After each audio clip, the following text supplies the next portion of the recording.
Hey, what's going on, ladies and gentlemen? Back for another episode of Woke Autopsy. I decided to take a little bit of a break last week. Well, also, that may have been also voluntary and involuntary. Hey, how's it going, Vic? Good to see you again this week for another episode. How you doing, man? I am doing good, brother. I'm feeling really good. I'm excited about today's guest. Yeah, bring it on, as they say. Okay. Guys, brace your seats. We're ready for something that doesn't get talked about. Matter of fact, it's brushed under the rug. It's an issue that's near and dear to me and affects all men. No, we're not talking about prostate cancer or any other like that. Let's get into it.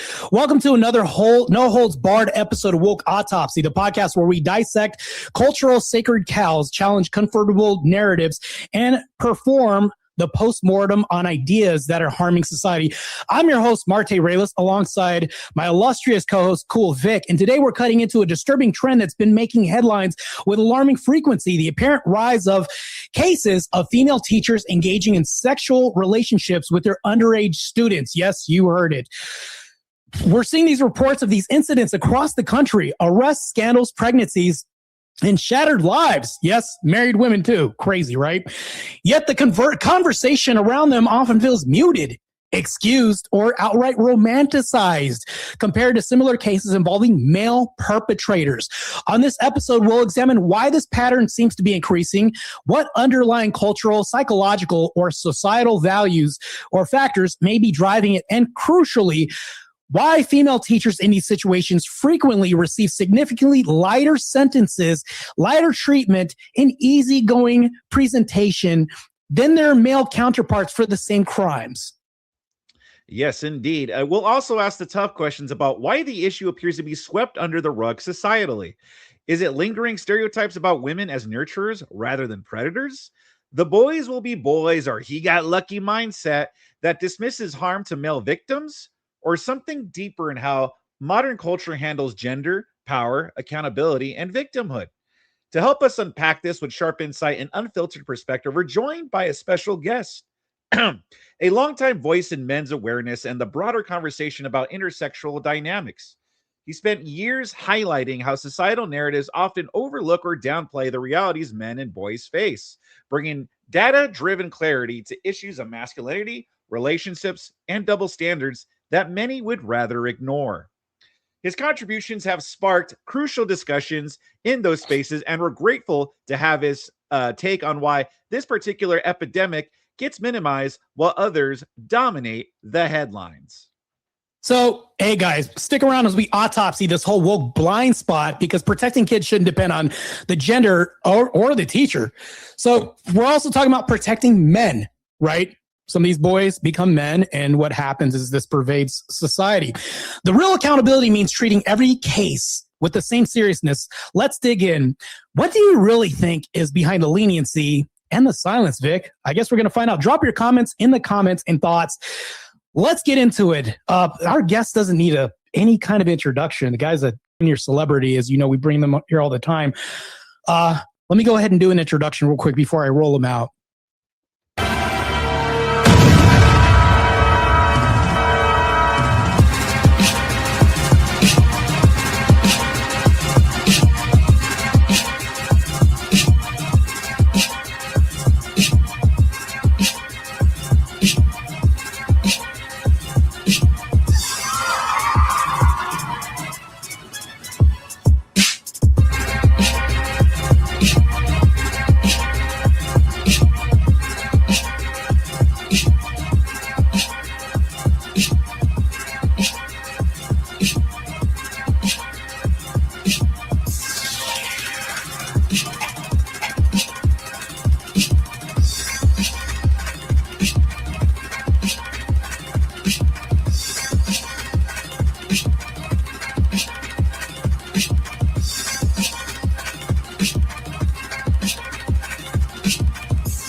Welcome our special guest, Rollo Tomassi, ladies and gentlemen. I feel like I should do my best Alex Jones imitation. How's it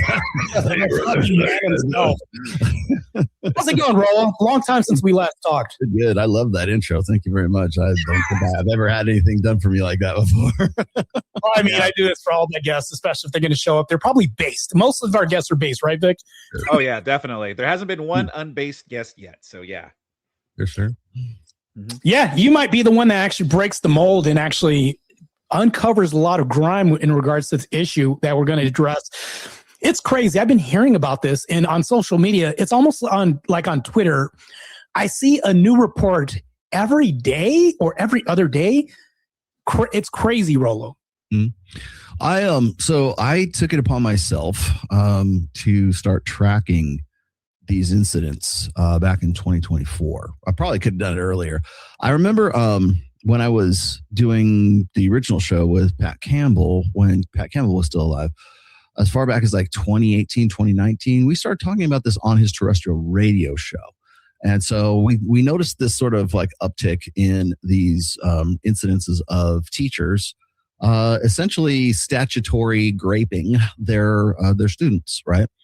And that's you have to put it into those contexts. In fact, every time I make a note of one of these, that's the first thing anybody wants to say is how come they won't use the term rapist, since we can't say it on YouTube, right?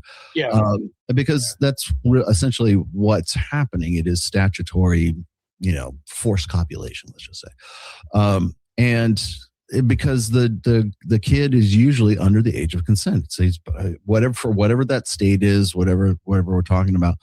And so like clarifying those terms is I've been trying to be as honest and upfront about that every time I record one of these, but I started doing it back in the beginning of 2024 because I started seeing more of this uptick, but I did it for a different reason though, because it was about that time that it was like the incel panic at that time. Right. And I personally was on a list amongst others with Fresh and Fit and Aaron Clary and Rich Cooper for this NGO that was called Diverting Hate that was taking money from, well, technically taxpayers, right? It was DHS, Homeland Security dollars funneled through the McCain Foundation through ASU, Arizona State University. And then that's where the NGO is. And so you have all these NGOs they basically have to, it's make work, right? They have to like convince you that they're what they're doing is making a social impact or something. So please keep giving us money to the tune of about $800,000, like almost $1 million, right? Like just 200,000 shy of $1 million. And it was meant to sort of, or I should say, it was fueled, let's say, by this fear of incels becoming the next Elliot Rodger. And that's the only name they can really remember, right? Because that was like back in 2024 or 2014. And that was the Santa Barbara incident where that one kid and basically he actually had more men than one woman and like two guys, basically is what it was. But he had this manifesto and he was part of an online forum. And then, I think probably between say like 2010 and like where we are right now, I think I can probably count on the fingers of one hand how many violent, quote unquote, incel incidents there have been in the United States.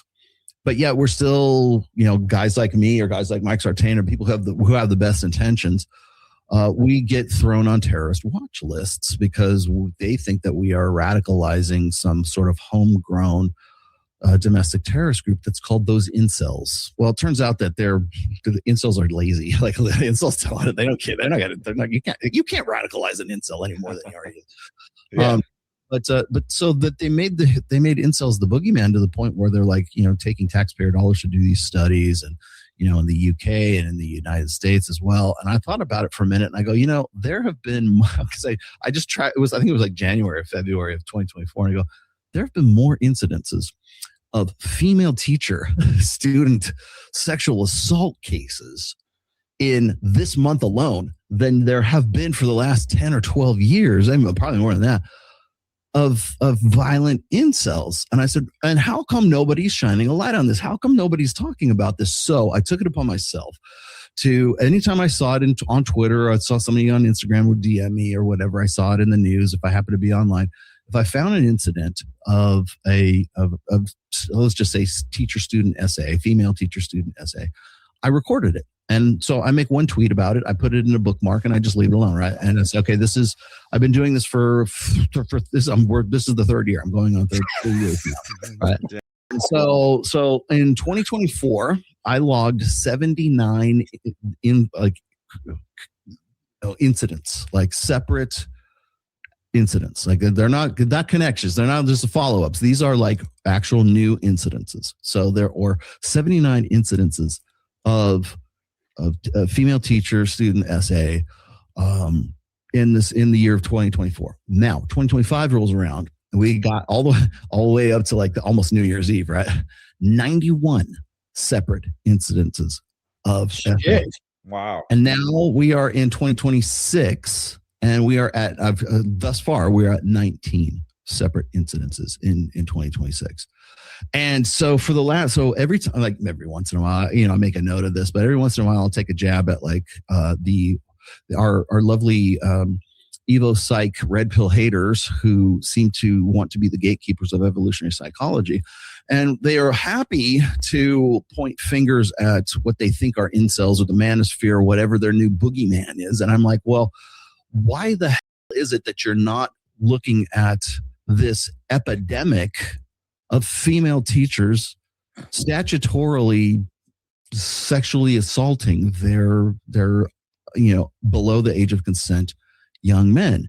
There are far more instances. We need you to get taxpayer dollars to go and study why the hell this is happening. Right. Yeah, exactly. Yeah. What in evolutionary history, what in our ancestral past would and by the way, these women all follow a very similar pattern. If you were a criminal profiler, this would be the easiest profile you could possibly do, right?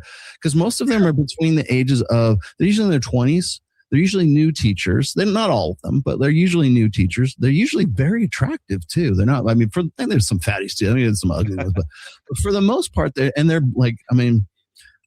mostly white. They're usually anywhere between like middle school and high school.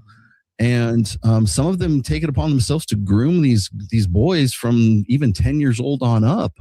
Now, some of those incidences might be like a guy who's like 17, and guys will like throw that at me and they'll be like, well, he was 17. He probably enjoyed it, man. But I'm like, that doesn't matter. It does not matter whether the boy was DTF. It does not matter. Yeah, exactly. Because the law says, I'm talking about the law. This is the law. This is what we've established. And if it was a girl and a guy teacher, you guys would be throwing we would have a presidential inquiry. We would have a senatorial, inquisition about this epidemic of male teachers, assaulting their female students. But that's not how this is going. Yeah. Well, that's the thing, though, is I want to say this, though, is that whenever you have this, I always look at the inverse. If the shoe was on the other foot, how would this then be treated? I'd like to roll out some special cases real quick. I'm going to present a video. Of course, this can be like an emotional argument. The feminists are going to say, oh, whatever, this and that. But this is actually taken apart from this year. And this is documentation I'm going to prove so that the audience, I don't have to buy in the audience for them to believe this is happening, because I have seen Rollo on his Twitter. Matter of fact, this leads to the next question before I roll out the video.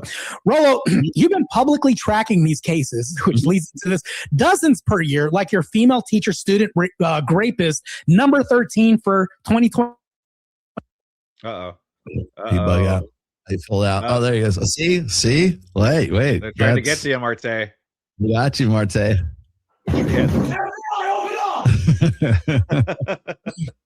They got you. They got you. Coming after you. I think he's trying to load the video. That's why he's switching over to the videos. Like, oops, I shouldn't have clicked on that one. I know how StreamYard works.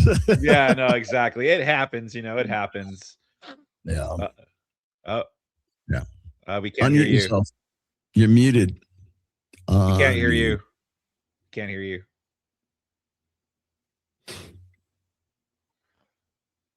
Can't hear you, brother, man. Can you hear me now? Yeah, we got you. Yeah. Okay, cool. I think I went down to the less than HD version of my camera, but I can deal with that. I don't really care. It's about the content of what I'm about to say. So anyways, Rollo, you've been publicly tracking these, right? Mm-hmm. Why do you think that academia and mainstream researchers refuse to examine this as a pattern while they obsessed over far rarer issues like incels? Mm-hmm. Why do I think they've done that? Is because, well, incels are an easy target, right? You have to remember, okay, there's two reasons. Okay, one's money. Okay, if there is no boogeyman, nobody gets paid, right?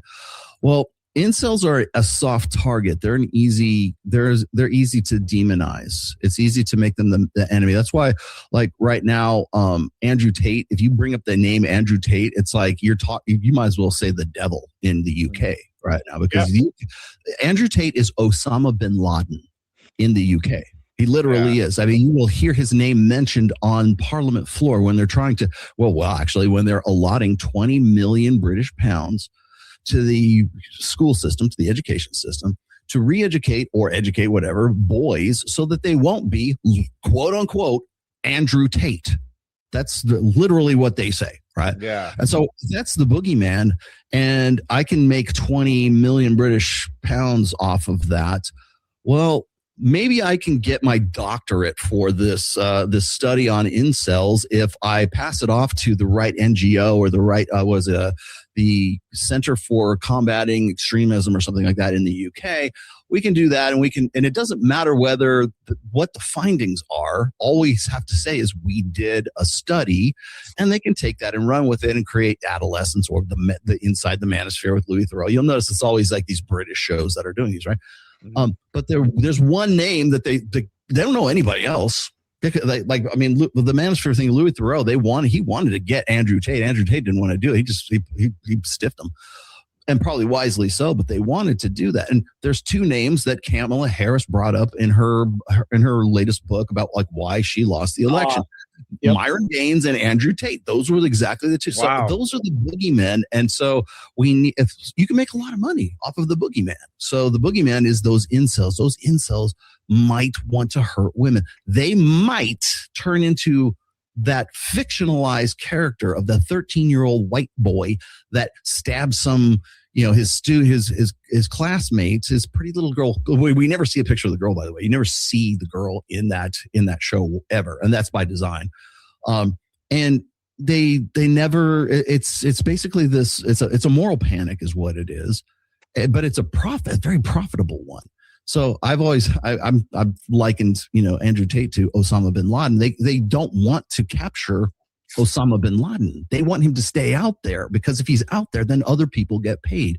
And so that's why it preoccupies all of these researchers it's far more profitable for them to go and do a study about incels or whatever it is, the manosphere, the red pill, this, that, whatever. It doesn't matter. They want it to be as unflattering as possible, but it doesn't make any difference, because the money's going to come in for the NGO, and the money, the NGO has to prove that it's doing something. I don't know if you guys are familiar with Imran Ahmed. He was the guy that I was on Dr. Phil with. He sat across from me. They're literally kicking that guy out of the United States right now, because the guy was he was a scammer from the UK pulling the same NGO here in the U.S., and they basically wanted to deport the guy. Hopefully they have. I don't know. I didn't follow up on that story, but seriously, I mean, the same. So that's reason number one. Reason number two is there's a phenomenon that's called the women are wonderful phenomenon, and it is, or the it's actually a well-studied psychosocial, like sociological effect. I forget the name of the researchers who did this, but it's back in 1994. If you look it up, just like Wikipedia, it's called the "Women Are Wonderful" effect, is what it is, and it's why we have more lenient sentences for women. It's why we think that things that are created by women are more reliable. It's why we think that when women talk about certain things, that it's more credible. Anything that is like team woman, anything that is female is always above reproach, right? And so that's like, there's not going to be any like big name evil site guy or anybody who's doing like research who would be happy to do something about incels because that's easy. Like that's easy money, right? Yeah. But we'll never do a real hard, because first of all, how do they get funding for that? That's another thing. It's like, how do we look into why all these pretty teachers who are married are banging these guys, and what is it that's motivating them? How do we stop this? And how do we implement like, controls in this? They won't do that because women are wonderful. That's a man problem, like abuse and sexual assault and harassment and grooming. That sounds like something like guys would do. But no, I have logged 79 individual instances in 2024 and 91 in 2025. And now we're at 19 in 2026 right now and counting. And it's like, and every time, well, not every time, but most of the times I'll attach some little, poke them in the eye kind of thing, where it's like, and still no word from so-and-so or the ivory tower of these NGOs. And there's no Netflix documentary about this. There's no Louis Theroux looking into this, like this epidemic and that's been going on for at least the last 3 or 4 years right now. No one will touch this. In fact, I don't think anybody would touch it even in the red pill right now. I'm the only one who's been, as far as I know, up until you guys start doing this show. I'm the only one that's been doing dedicated shows like once a year. Like once the tally is up, I'll go, okay, well, the number's 79, right? It's funny to be flippant about it, but the fact is it's crazy. Nobody wants to do it, because if they do, it's an unflattering truth about women. And really what it comes down to is it's dual mating strategy. It's not mate switching hypothesis. It counters and it crushes so many sacred cows of Evo psych that they really so want it to be assortative mating. It's not assortative mating when Sally the school teacher is banging the jock from the football team. That doesn't jive with that feel. It doesn't taste good at the end of the research, man. And so that's why they won't touch this. It's the women are wonderful effect, and people there's no funding, there's no will to do it. So like when I do it, I'm an for doing it. And I'll mark my words on this podcast right now. Somebody will do it and they'll do something and they'll fuck it up and they'll go, how come you didn't get Rollo on? How come you didn't get him to talk about that? Yeah, exactly. It's like clockwork. That's why I didn't get invited on the Manosphere documentary, because I would have fucked up their narrative, and I would fuck up their narrative on this too. This is why specifically I wanted you on, because I've seen your X post. I follow you on X. We follow each other, but I've seen your post and I was like, another one. He's doing the same thing I'm doing. He's tracking this, and they're in my save folder on my phone too on Instagram. So I'll see another case pop up. I'm going to bring up a quick video. Rollo, you can tell me to stop it if you want during the video, if you want to make some commentary. It's only like a minute and a half. But trust me, it's loaded, chock full of BS that we're accepting from societal norms, I guess, apparently, from PDF aisles that are women, of course. I'm going to play this for just a second. Is arrested for an alleged sexual relationship with a student. It's just one of many cases we've covered in recent weeks, highlighting a disturbing pattern emerging across the nation. Shocked this morning after a middle school teacher in Highlands Ranch is accused of having sex with one of her students and then stalking that victim. Peoria police submitted one count of pandering against Haley Beck, accusing the teacher of having a sexual relationship with a student and paying him. According to police records, Beck explicitly writes about sex, drugs, and alcohol with the student and sent him money several times. In total, investigators calculated $630 worth of transactions, with one caption, "This money exchange just felt like straight prostitution." The student referred to Beck as Sugar Mommy, who $29. Jeez, that's cheap. The student told her this felt like prostitution. Think about this. It should be the other way around. Normally we'll hear this normative from women saying this to guys. It's the guy telling the woman this in this picture. Well, it's like, did you catch that part where like this emerging trend? Like, this is an emerging. Yeah. It's been happening. Yes. Yeah, it's been happening. It's been happening for like at least 5 years. And actually probably more than that, because the Pat Campbell days would have been like probably 8 years ago. For sure. shared feelings that she was being used for money. Women hired to nurture and teach children, later accused of taking advantage of their positions and sexually assaulting the kids. What's driving them to molest kids that they should be protecting? Tonight, shocking allegations against another teacher at a local school, a music teacher charged with having an inappropriate relationship with a student. And that teacher replaced another music teacher 2 years ago who also allegedly had a relationship with a student. Look, the replacement came in to replace Oh, the previous molester of students. They always show them these. They never show their mugshot. They always show them like teacher of the year. There's so many teachers of the year that have been. Like that's yeah. And it's like it's always this perky little like Instagram shot. Like, hi guys, welcome. Like beauty pageant contestants, they'll portray them in the media. But meanwhile, the guy looks like he's the worst guy you want to bump into in a dark alley. But the women, you'll never see this on their side. Mm-hmm. Crazy. Yeah. Formella's case made national headlines for many reasons. First of all, she's very attractive. And she knows it. Police said that she told them. Is she supposed to be unattractive? I know, right? Wow, she's very attractive. Yeah, admittedly, the news is pandering. Because normally you would expect this kind of behavior from ugly women. Exactly. But also too, they would never, if it was a guy teacher, like if it was if it was Brad Pitt, they would never be like, hey, did you notice how attractive he is? Like they would never point that out. They'd be like, oh, yeah, they would never do that. Yeah, but it's a woman. It's like she's attractive. It's a lot of soft hand-holding in the media. I don't know why women get such a light, soft-hearted approach when it comes to presenting them on the media, even though if the shoe was on the other foot, they'd be bastardized and drugged through the mud and, whatever. Scarlet letters never get, put on women anymore. It's just a different society now in the direction we're moving. Most of the ways like they would even add that in there. It's like, well, first thing, she's attractive. Like, right. Like, are they normally ugly? Are they hideous?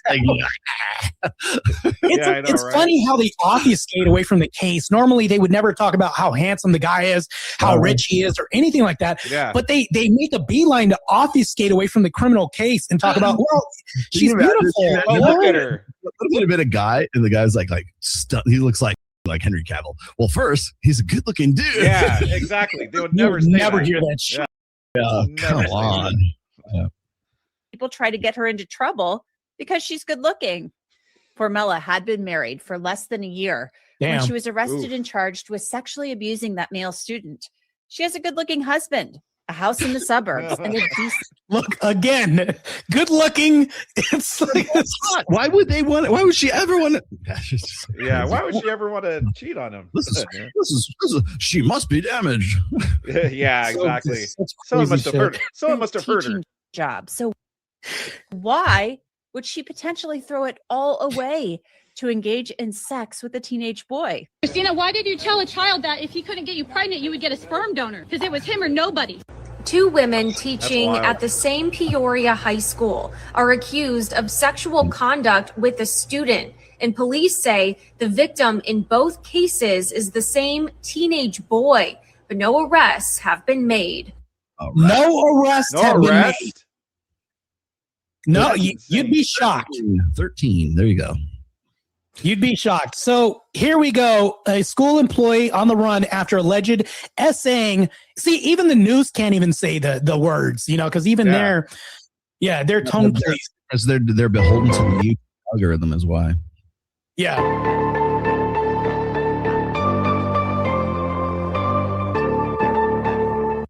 So that teacher is currently on the run. Yeah. They haven't found her yet. And it's like, she's on the run. We'll find her. There's no immediacy when it comes to this. And there's no urgency. And there's no hammer that comes down hard on women. Why is that, do you think, Rollo? First of all, you have to remember that let's just be honest, like the woke media is never going to use the term rapist for women. They want to be SA or it'll be like an inappropriate relation. It's like, no, that was statutory is what that was. Okay. Yeah. That's what the law, what the law, what the law she broke, what they're going to what the prison sentence is going to be based on. That's the law. That's what it's called. Right.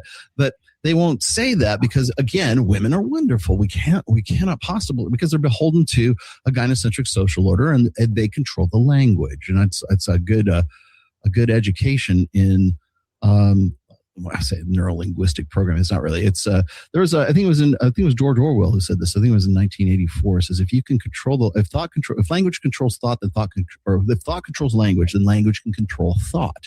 And that's exactly what this is. They don't want, and they're pretty, they're gorgeous. Look at her, look, they're hot. Yeah. It's like Exactly. it's like an 80s, Lucky kid, it's like, man. It's like one of these 80s teen movies, right? Look how hot that chick is. And that's the other side of this whole dilemma, is because like I expect this from the woke media. I expect these, but if I go and I say, okay, this is a female teacher, student, rapist number 19 for 2026, and I might add some snarky little thing at the end of it just to like poke the bear a little bit, which never gets poked, right? For the gatekeepers. And then usually, especially if the chick's like attractive, if she's a smoke show, then you'll get these guys in the comments. I mean, it is without fail. Yeah. Nice. Like it'll be like, oh man, all the chicks that I saw, my teachers were ugly. Oh man, yeah. That's not, or they will say, that's not great. I'm like, what do you mean? Like, well, obviously the kid enjoyed it. Look at it, right? She's beautiful, right? Obviously he enjoyed it. And it's like, it doesn't matter. He's a child. He is under the age of consent. Therefore, he can't possibly give consent. And the adult that should have known better, that knows that she is above the age of consent, should have been the one who, you're the adult, that's the minor. You are the one that are responsible for your actions with that minor, right? Like guys won't even they'll do hover hands in pictures because they don't want any, any bad press from Keanu Reeves putting his like hover hands over the girls in his, his selfie shots and stuff like that. But it's so bad the kid enjoyed it, but the guy enjoyed it. That's okay, right? And I'm like, well, why is this? Like, I'm focusing on the law. Like, either we have a unitary law that applies universally for men and women, because I will tell you right now, if a male teacher sends what could be construed as an inappropriate text to a 13, 14, 15, 16-year-old girl, that guy's done. Mm-hmm. I've gotten into these debates with Dr. Richard Reeves, who is insisting that we need to get more men into teaching. I'm like, are you kidding me? They don't want to get into teaching. First of all, it's a low-paying job. It's a low-status job. It's a low appreciation job. Like, cops don't want a male teacher, so that's another thing. And the other thing is that you're never. And then, so think about this: you got to go through 4 years of college, right, to get whatever your degree is. Then you got to go to get your teaching credentials, so that's another 2 years or whatever. Like, and maybe you got to go for a little bit more than that, depending on what the subject you're going to teach or what grade level you're going to teach. And God forbid you're like, I want to be a special ed teacher. I've known, like, the singer in my old band, Livy, she was a special ed teacher, and I know what she had to go through and the amount of money she had to spend, like, on student loans to get that degree and get that certification. Now imagine you're a guy and you spend anywhere between 6 and 8 years to get your degrees, and you got a master's degree, you have to have a teaching credentials, and you got to be certified to go in and do the kind of teaching that you're going to do. And with one text that can be construed by some 14, 15-year-old girl who just simply doesn't like you or doesn't like the way you talk to her, maybe he listened to Andrew Tate or something like that. All that money and all that student loans and all the effort that guy put in for the last 8 years so he could be that teacher, poof, gone. You start over, go start a podcast, go do something other than that. You basically wasted 8 years of your life. So yeah, it's a high risk job to get into, but hey, we need to get more of it. And so that kind of leads me into the other side of this is people want to know why there's so many female teachers that are doing this. Are there male teachers? I'm sure there are, but it's shocking how many female teachers that's an epidemic, right? And the reason for that is because it's simple law of averages. There's more female teachers than there are male teachers. It's gonna happen.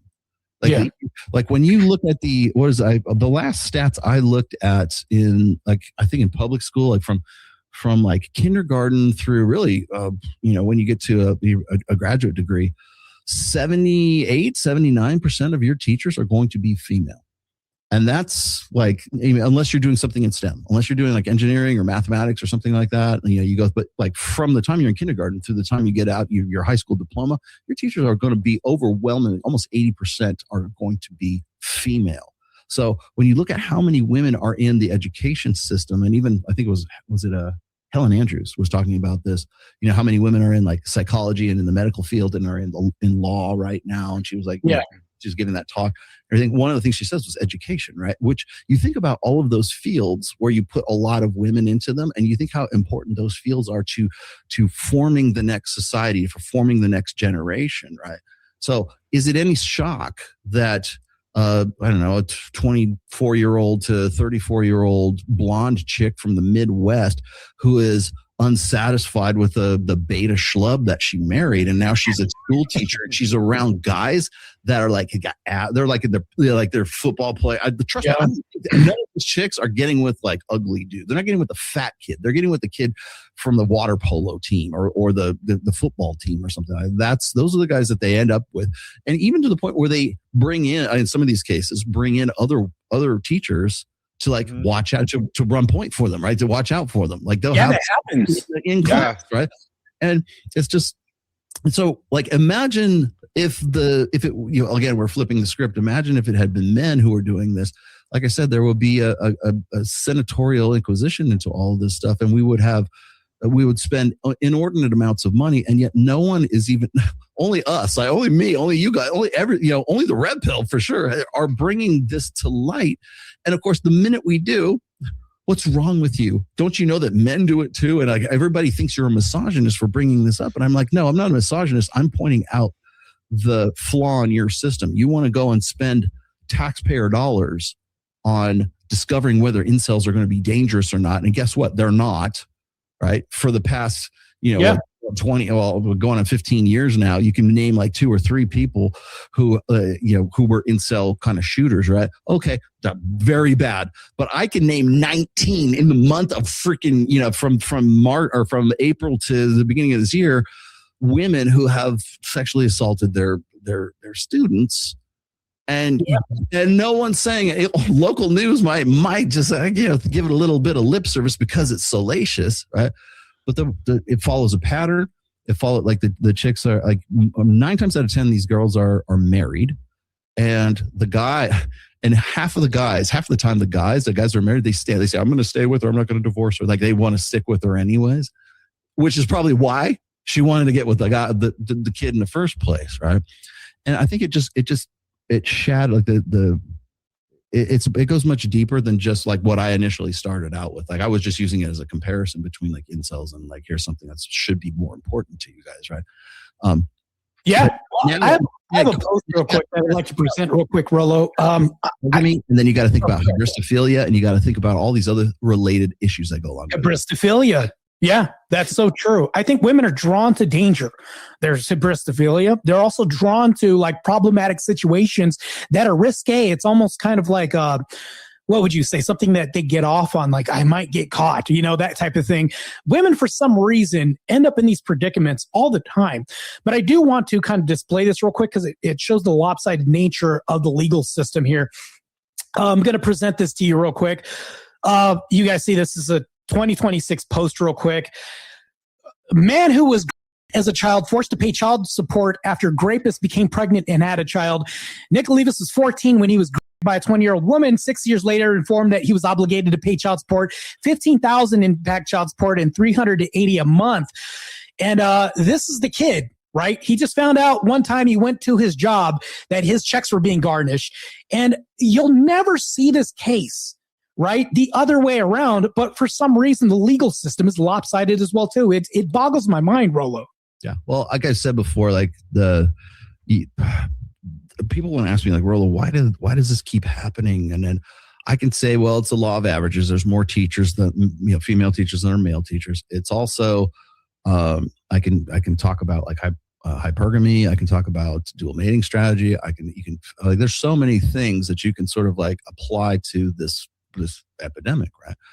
But the other thing is like I understand like if I'm getting like if women come at me and they want to criticize, well, Rollo, what about the men? What about these guys? Like, okay, fine. we're talking about women right now, but okay, I get it. But I think one of the reasons why it kind of slips under the radar, it's not as like shocking, I think, as most people would, as I would certainly think so if it was little girls and it was, adult male teachers, is because the dynamic of like guys going, well, I would do her. I would that chick. No problem. He probably enjoyed it. So therefore it's not great. And the fact of the matter is that's statutory. Great. That is the law that has been broken. Yeah. I don't care. It doesn't matter whether he enjoyed it or not. It doesn't matter whether he was damaged by it or not. It doesn't matter whether he got his bros in and had ran trains on these girls. It doesn't matter. It's the law. Was a law broken? Should that woman go to jail just for the exact same amount of time that a man would for the same crime? And so now you get into leniency for women, which is, again, the women are wonderful effect. So this is well-studied, well-documented research on women getting far more lenient sentencing for the same crimes that men would be sentenced for, right? Guys go away for a lot. Like if you're like even a suspected PC, kitty toucher, whatever, you're dead in jail. If you're a guy, you're dead. You're done. Man. Yeah.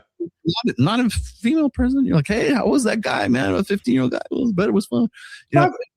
So there's a different vibe to it, right? And so the thing I have to fight guys, male critics, men.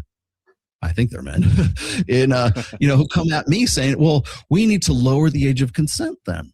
I'm like, well, okay, go ahead and run that. So I'm like, okay, so if that's the case, then how do you feel about like gender reassignment surgeries then?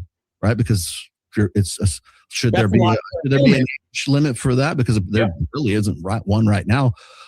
Where would that be? And so I'm like, okay, so where should that age of consent be, right? Well, usually it's like 18, right? That makes you an adult, right? Well, maybe in some states depending on the state, I've done the research on this. It depends on the state and it depends on the incident, right? So age of consent might be in Oklahoma, let's just say it's like 16, right? But that's between two minors. Like if the kid's 17 and a guy is 16, no harm, no foul, right? But if it's 18 and it's a 16-year-old, now you're in trouble, right? It just kind of depends on how the states view the age of consent and what the particular context that crime or no crime was committed in, right? And so when you take apart the legalities of it, and then you pair it up with the guys who are just like, well, I bet you enjoyed it. I bet he enjoyed it. I bet it was a good time. So if everybody had a good time, then no crime was committed. I'm like, right. That's not what the law says. Not how it works. And again, he probably did. I probably had a great time. But you know what? Still broke the law. Still go to jail. Still you did the same crime. I bet that if a male teacher and a 16-year-old girl teacher had a good time together and they both enjoyed it, that guy is still going to jail. Yeah, that guy is still going to prison and probably dying in prison for that. So that's my problem. But then it gets in again. Then now we have the conversation about should we lower the age of consent? Okay, well, what should that be? Okay, well, does a boy enjoy it at 14 or does he enjoy it at 15? Right, and that's like what's the threshold? Where are we going to draw the line? Okay, should we lower the age of consent for boys and adult women, and that's a whole separate standard of justice, or is it going to be one unitary standard of justice? And really, that's what it comes down to. There is it applies to a lot of different things, but there is a separate standard for justice for women in the United States. Simple as that. Yes. Whether Such a big mess. It doesn't have any. It might not have anything to do with these cases. It's like just in general, there is a separate standard of justice for women than there will be for men, and that's just how it's going to be. Go ahead, Vic. You were going to say something. Oh, also another thing too, there are people who want to lower the age of consent, like even for men or something. So like, what are you trying? So what if like the kids, let's say we lower it to 15, right? Like for boys or something. And then the boy gets the woman pregnant, well, that means he could be a father and then he's on the hook for this baby at a younger age. Yeah. And he is now. Exactly. But even at a younger age now we're expecting this kid, well, he could consent to having sex, but essentially he's going to be consenting to being a father at a younger age too. Be a father. Yeah. And And so that's something that these people So, like they would think about. I feel it's beholden. It's the onus is on me to also point out this is that when I recorded 79 and 2024 and 91, I was hoping we were going to break 100, but when we got to 91 in 2025, I had to also put out the caveat that those are the ones I'm aware of. That's and I'm not saying like there might have been other cases that were publicized that I just didn't float into my feed, right? So I just simply don't know about them. But even the ones I do know about are all separate individual incidences. 79 in 2024, 91 in 2025. I have them all bookmarked on my Twitter, and the thing is, it's only important to me. I know he cares. Oh, no, It's a shame. Yeah. It's a shame. I feel It like is a shame. Nobody. Yeah. And here's the thing, though, Rollo. I have a question that I've been dying to ask you. We talked about this backstage, so I'm going to present this. So right now in the States, in the interim, where the laws, like there's some flux happening right now as far as like the punishments. Right now, I think it's Ron DeSantis and other states. They're saying, you know, if you are a person that's perpetrating child sexuality, their space, whatever this is, right? The sexual predator of children or purveyor of minors, if you will. If you are one of these people, you can receive capital punishment, be put to death, firing squad, whatever this is. So, Rollo, by that logic and that metric alone, if we're going to rationalize and even things out, do you think teachers should be put to death? Well, so that would technically, it's funny you should say that because I remember when that came out. Was it DeSantis or was it Fishback? Because Fishback is pretty radical right now. It was Florida for sure. Yeah, whatever. Because it's what's funny to me is like these really like these formerly, well, I mean, longtime conservative politicians are now like trying to figure out how they can like appeal to like the Nick Fuentes crowd right now. And so that's how radical can I be? You should be lynched, right? That's what they're going to say. So let's just throw this out there. It's extreme rhetoric. So, but let's go with the sentiment though. Okay. So I remember when that came out, and the first thing out of my mouth was this, and it's one of those out of body experiences I have right now and then. Is I typed in, I said, I think they said, you know, we need to put all pedos to the death penalty. I don't know, lethal injection, whatever. Okay, so you're saying like if the person had sex with an underage under the age of consent, like where are you going to draw the line, right? So just under the age of consent, and well, in the state of Florida, right? I was trying to separate out how many individual cases I had in my bookmarks that were just like native to Florida. And so the first thing out of my mouth is because I'm a bastard. I'm just like, well, so we're going to put let's start with the teachers. Let's start with all the female teachers who are now in jail for, you know, essentially statutory rape, right?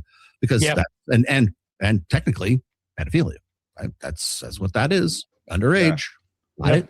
And now that's not like, I mean, in most there are a couple of extreme cases where it's under the age of 10 for some of these teachers, but by and large, it's usually teenage boys, like, you know, between ages of like, 13 to 17 at least, right?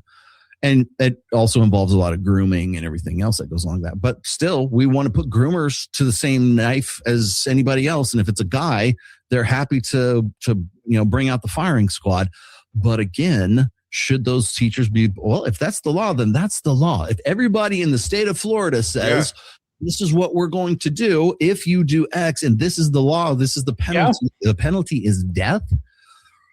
I don't think women will still do it, and they'll still get away with it too, because it'll be like, I'm too pretty to be put to death. I'm too, I've damaged. I had a rough childhood. My husband abused me. Like, okay, let's try to appeal. We'll these dudes over here, but you get because there's a separate standard of justice. Do I think it would ever happen? No. But I mean, in principle, and it's the sentiment of like rules is written. Yeah, I get rules attended. I get it. Yeah, absolutely. I totally 100% understand that. And I would say, yeah, sure, why not? I mean, the same thing is like I've gotten into those conversations with, like when everybody wants to like, whenever I get into a conversation about abortion with like conservatives, they're always I have two different conversations with them. Like abortion with conservatives is a much different conversation than with liberals, right? Yeah. Like because I comfort the afflicted and afflict the comfortable, right? I punch both ways. So when somebody talks to me about like on the liberal side, when they say like, well, we should keep abortion safe and legal, and of course it's killing children, right? I said, well, what is the actual function of abortion? What problem does abortion solve for women? Okay. Well, it's a fail-safe for bad reproductive choices. Yeah, that's true. That will never come out of the mouth. Made a mistake. It will never come out of the mouth of them. I say, like functionally, let's just be honest, like eugenically, evolutionarily, reproductively, that's the purpose. It's a fail-safe for women's bad reproductive choices. Well, what about rape? Accounts for like 1%, fraction of 1%. Less than that, yeah. 98.9% of abortions are elective. Guess what? Yep. And the purpose is the party, man. She just doesn't want. She doesn't want the end, man. Then if I talk to conservatives, they'll say abortion is murder. I'm like, okay, Rollo, I agree. I do have a question though. And so I'm saying, okay, so the women who have had or will have in the future, however you want to slice it up, they should be put to death for murder one.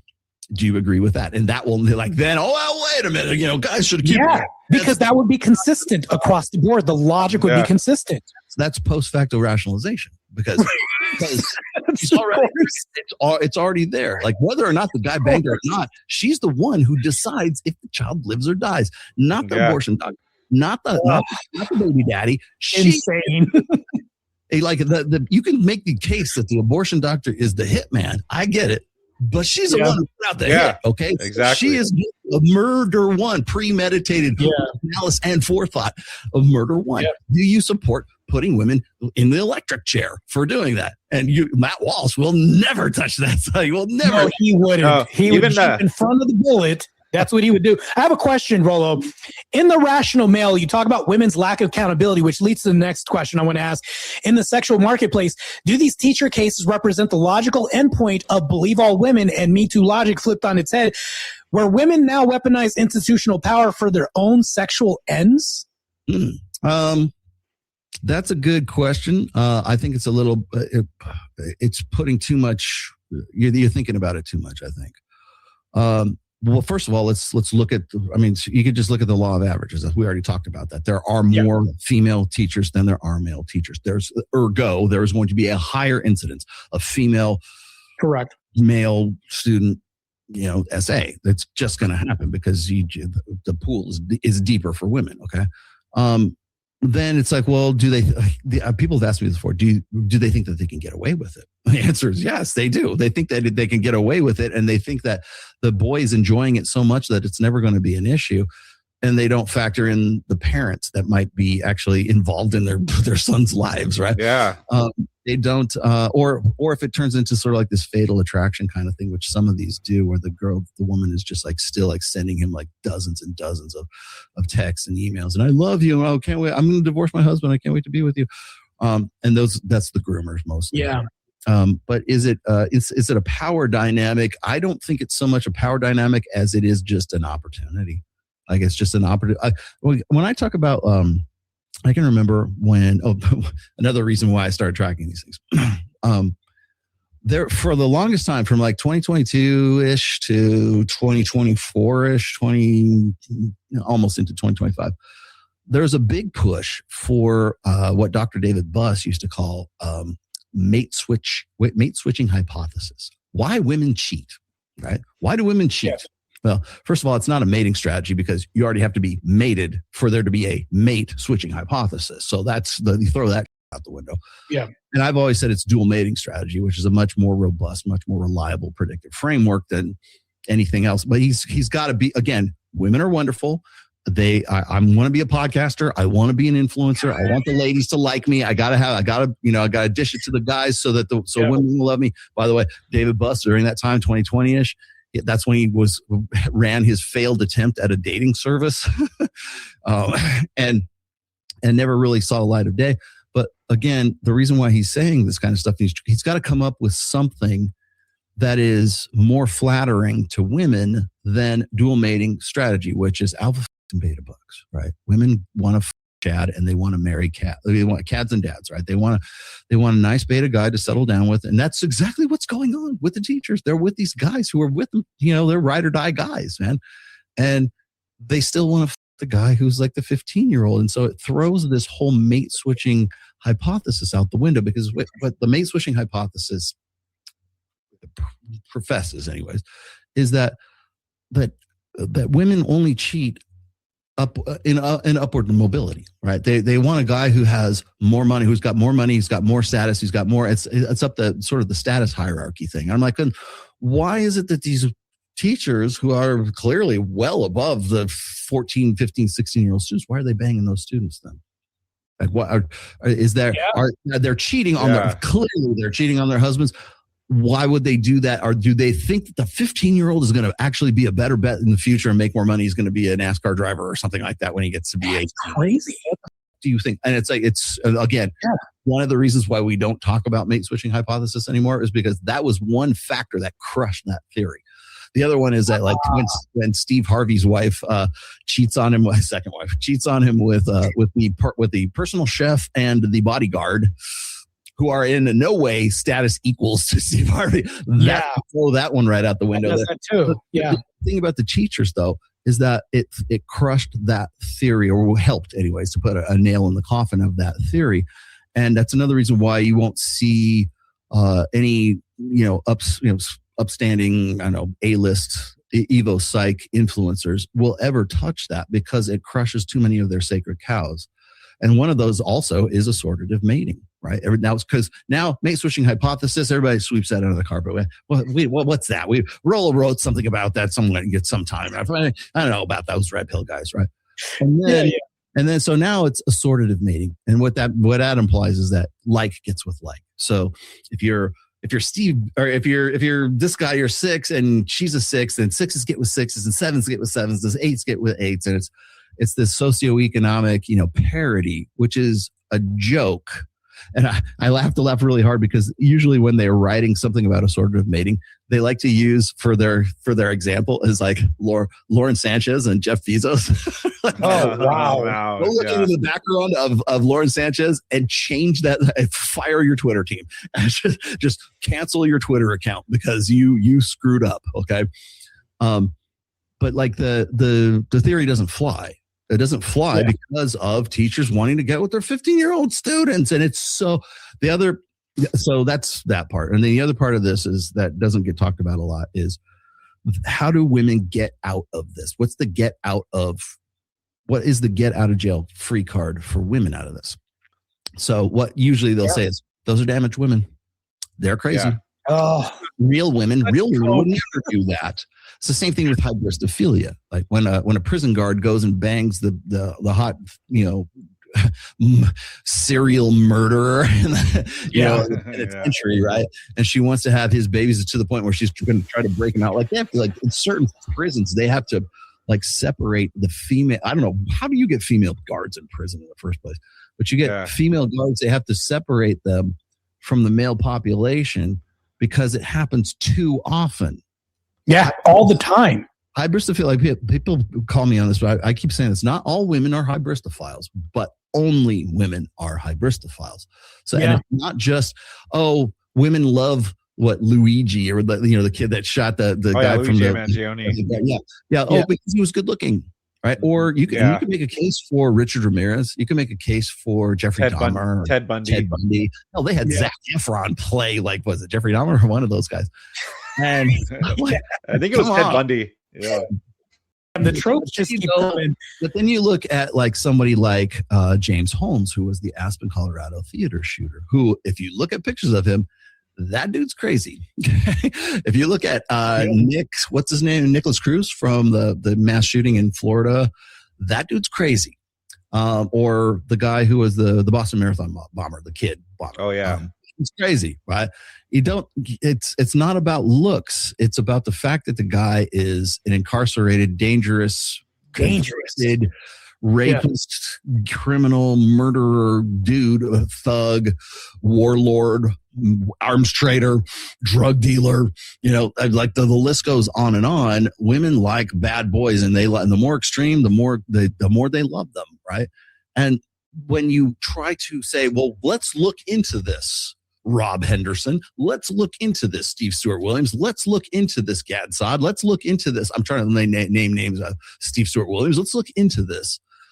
No, we'd rather talk about incels. We'd rather, let's go. Let's punch the incels in the face a little bit more. Yeah. Yeah. It's never gets talked about.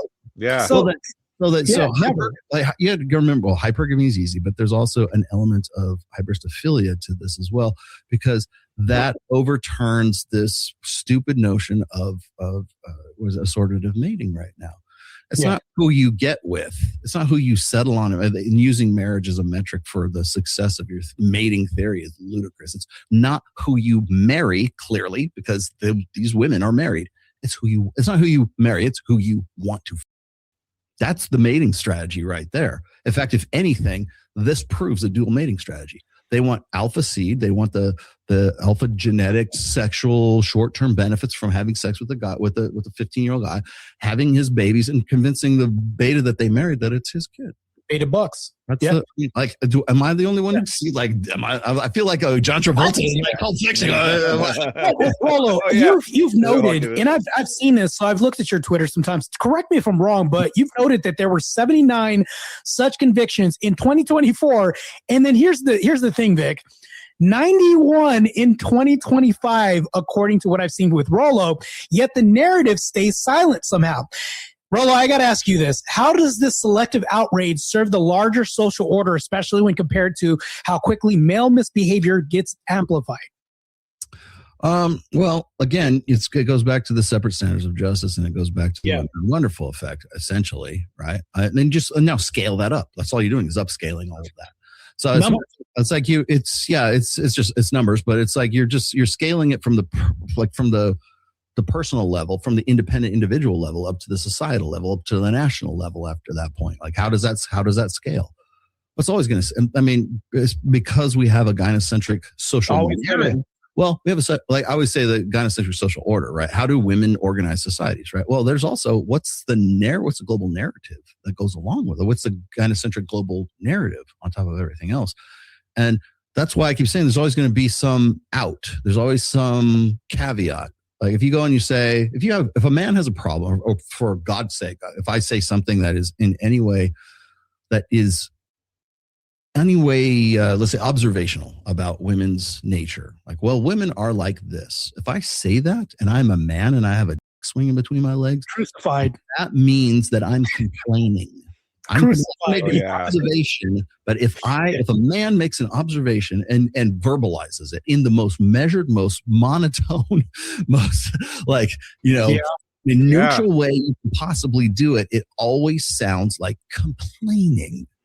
It's not a complaint. It is an observation. Plan accordingly. How about that? But you can't have those conversations, because the minute that a man says something that an observational, and here's what I see.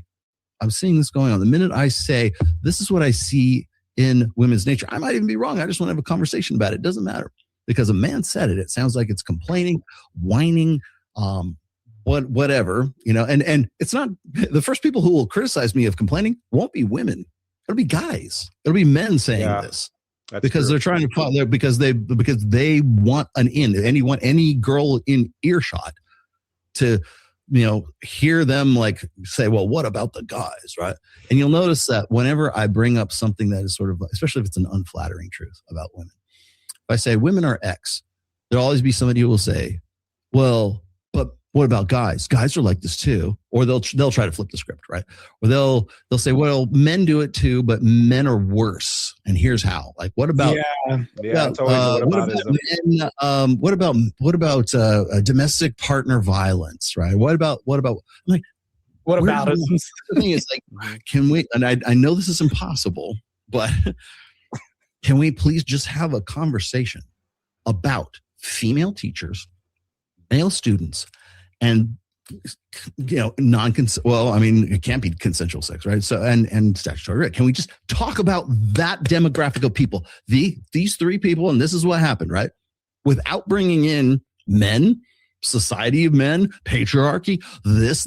No, the reason why we can't have that conversation is because if something looks like there's an imbalance to the female narrative, you have to bring up something unflattering about men. It has to be balanced with something about men. Now, the same is not true for men. So if I can, and I've done this before, if I say, men tend to be a little less emotionally tied because our brains are not wired for emotion, right? We have different hardware than women. If I say something like that, and women will go, yeah.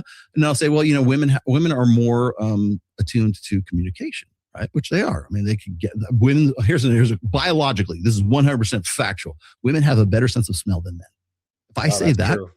I say that, nobody goes, well, yeah, well, what about men? Men kind of some men have good senses of smell. No one pipes up that. No one drops that in there just to bounce the yin with the yang. Nobody does that.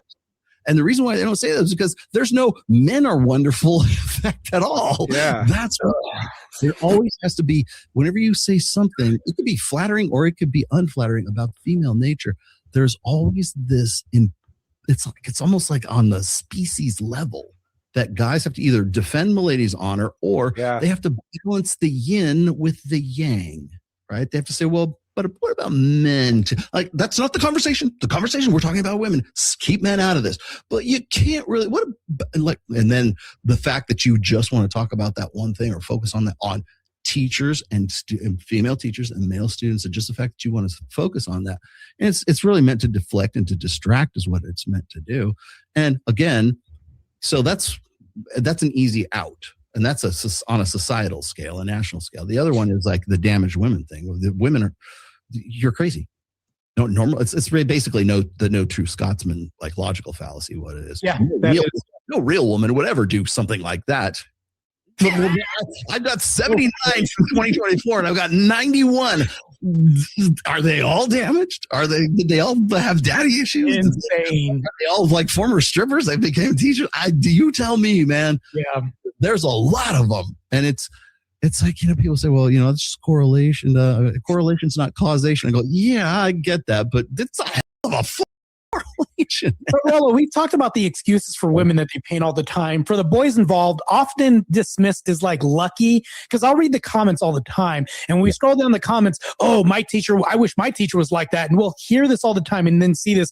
Or they're not real victims. Like we've talked about this. How do you see this shaping their long-term view of women's consent, trust, and relationships? And also a side note too, does it accelerate the red pill awakening, or does it just create broken, cynical men? A little of both, I think. There's always going to be guys. Well, so it's like there's a lot of like topics or concepts that I would call red pill concepts and topics that like guys are like either too happy or too pissed off about. It's like, there's no gray area. Like the wall. The wall is one of them. Like they say, oh, the wall is undefeated. Like there's guys will be like, yeah, she got hers. Look how ugly she is now that she's 60, right? Like there's that contingent of guys, and then there's the guys that go, yeah, well, she's 40 and she might not look that, or she's ran through, but some chump will marry her, so it doesn't matter. There's no wall. Like they're like pissed off at it, or they're too happy about it. Well, obviously the wall doesn't exist for teachers. It's like, well, again, so getting back to the teacher thing, it's like so they're either too happy or they're too pissed off about it, right? So that the too happy guys are the guys who are just like, well, I would bang a chick. I would too. I'm like, she looks good. I get why you're saying that. All the time. Even the reporters in the local news station did the same thing. But like they said, well, what's our cases? Yeah. She's very attractive all the time. Yeah. Well, like is she supposed to be Quasimodo and then I'm going to text these boys? Like, is that what she's doing to women constantly? It's crazy media. I see this often. Yeah. But why is that? Why is that extraordinary? It's extraordinary because we know at species level we have an unconscious knowledge that a hot chick should be able to get someone her age. She should be able to kick any guy she wants. Yeah. Well, then they conveniently like sidestep the fact that, well, she's already married. Yeah. So the other part I don't think we got to is that the convenience side of it. You got women who are They got their teaching degree, credentials, whatever. Maybe they're 20. Well, some of these girls are as young as 23 years old. Yeah. The average one is between, and I log this too. Average one is somewhere between 24 and 44. They tend to be thin. They tend to actually be better looking, oddly enough. Now, that's not to say that there aren't some fatties and some uglies in there too, but like this is strange. Why? How do these girls, they could get any guy they want. So there's that. There's also the groomers, the ones who they think that they can get with the guy after he graduates, right? So technically, is it grooming? Yeah, it is. I mean, it meets all the criteria for the definition of grooming for sure. But it's like the girl who starts getting attractive and sending nudes or being sexy with the guy who's 16, now he's 17, now he's 18, he graduates, and then they get after it, right? How many cases are how many it's still inappropriate. They didn't have sex, but she was like, as soon as you're 18, I'm divorcing this. And we are going at it. How many of those cases exist? I don't know, because it never makes the news because it's not crime, right? So this proximity as well. Once again, when you have a higher concentration of women teachers in the school system, that's going to happen disproportionately with women, because there's a disproportional number of women in the education system. As simple as that. So it's the proximity. And it's the reality of it too. It's the seeing that person day after day after day, right? So seeing that kid, especially if it's a good looking, or junior guy who's plays on the football team or the water polo team. And yes, trust me, the guys I played water polo when I was in high school. We were ripped back then. I tell you from experience firsthand. This was back in the 80s, but I claim the truth here. I saw this in the chat. You're like, yeah, I don't know, those water polo guys are fat. You cannot be fat and play water polo. Well, hold on, Vic. I've seen this guy in the studio. Me and Rollo were in the studio. I was looking at him and I was like, well, of course, from a strictly heterosexual viewpoint of men admiring men who develop muscle, train, and work out. We were talking about Hidetaka Yamagishi, who's like a mutual friend of ours, and I was like, this guy is built. This guy's diesel. What are you drinking? Trend water? This crazy. If you look at Rollo in real life, the guy trains at his age. I would tell all the men watching this podcast, whatever he's doing is working. Obviously, if you see the guy in person, it's not Photoshop. So I just want to side note. I wanted to say that real quick. It's real life. It's not Photoshop. So, yeah. I think the concentration and the proximity have a lot to do with it. So does that accelerate the red pill, estimation of it? I don't think it confirms everything we've been saying for forever. I don't think here's where I think this will go at some point. It's going to get to the point where it's so epidemic that it's going to be unignorable, and you'll see somebody want to touch on it. It's like I remember when I did an interview. It was me and Mike Sartain. We did an interview with Dr. Richard Reeves, and it was right after the Dr. Phil show, because I was opposite him on the Dr. Phil show. In fact, I was the one who suggested he come on the show. I really wanted to get him. He's the enemy. You shouldn't. That's a bad look, Rollo. You shouldn't interview this guy. I'm like, I want to talk to the dude. I actually think he's got a brain, right? So I talked to the dude. And, this was back before he's he's at the Brookings Institute, but he was also the leader of Men and Boys, I don't know, administration thing. It's some government position that he's in right now. And really all he does is just raise awareness. He has no plan. He doesn't really do anything more. But back then there was, a little bit of concern about the manosphere. But now it's crazy. Now we've got adolescents, and now we've got Louis Theroux, and so is that raising awareness for the red pill? Well, yeah.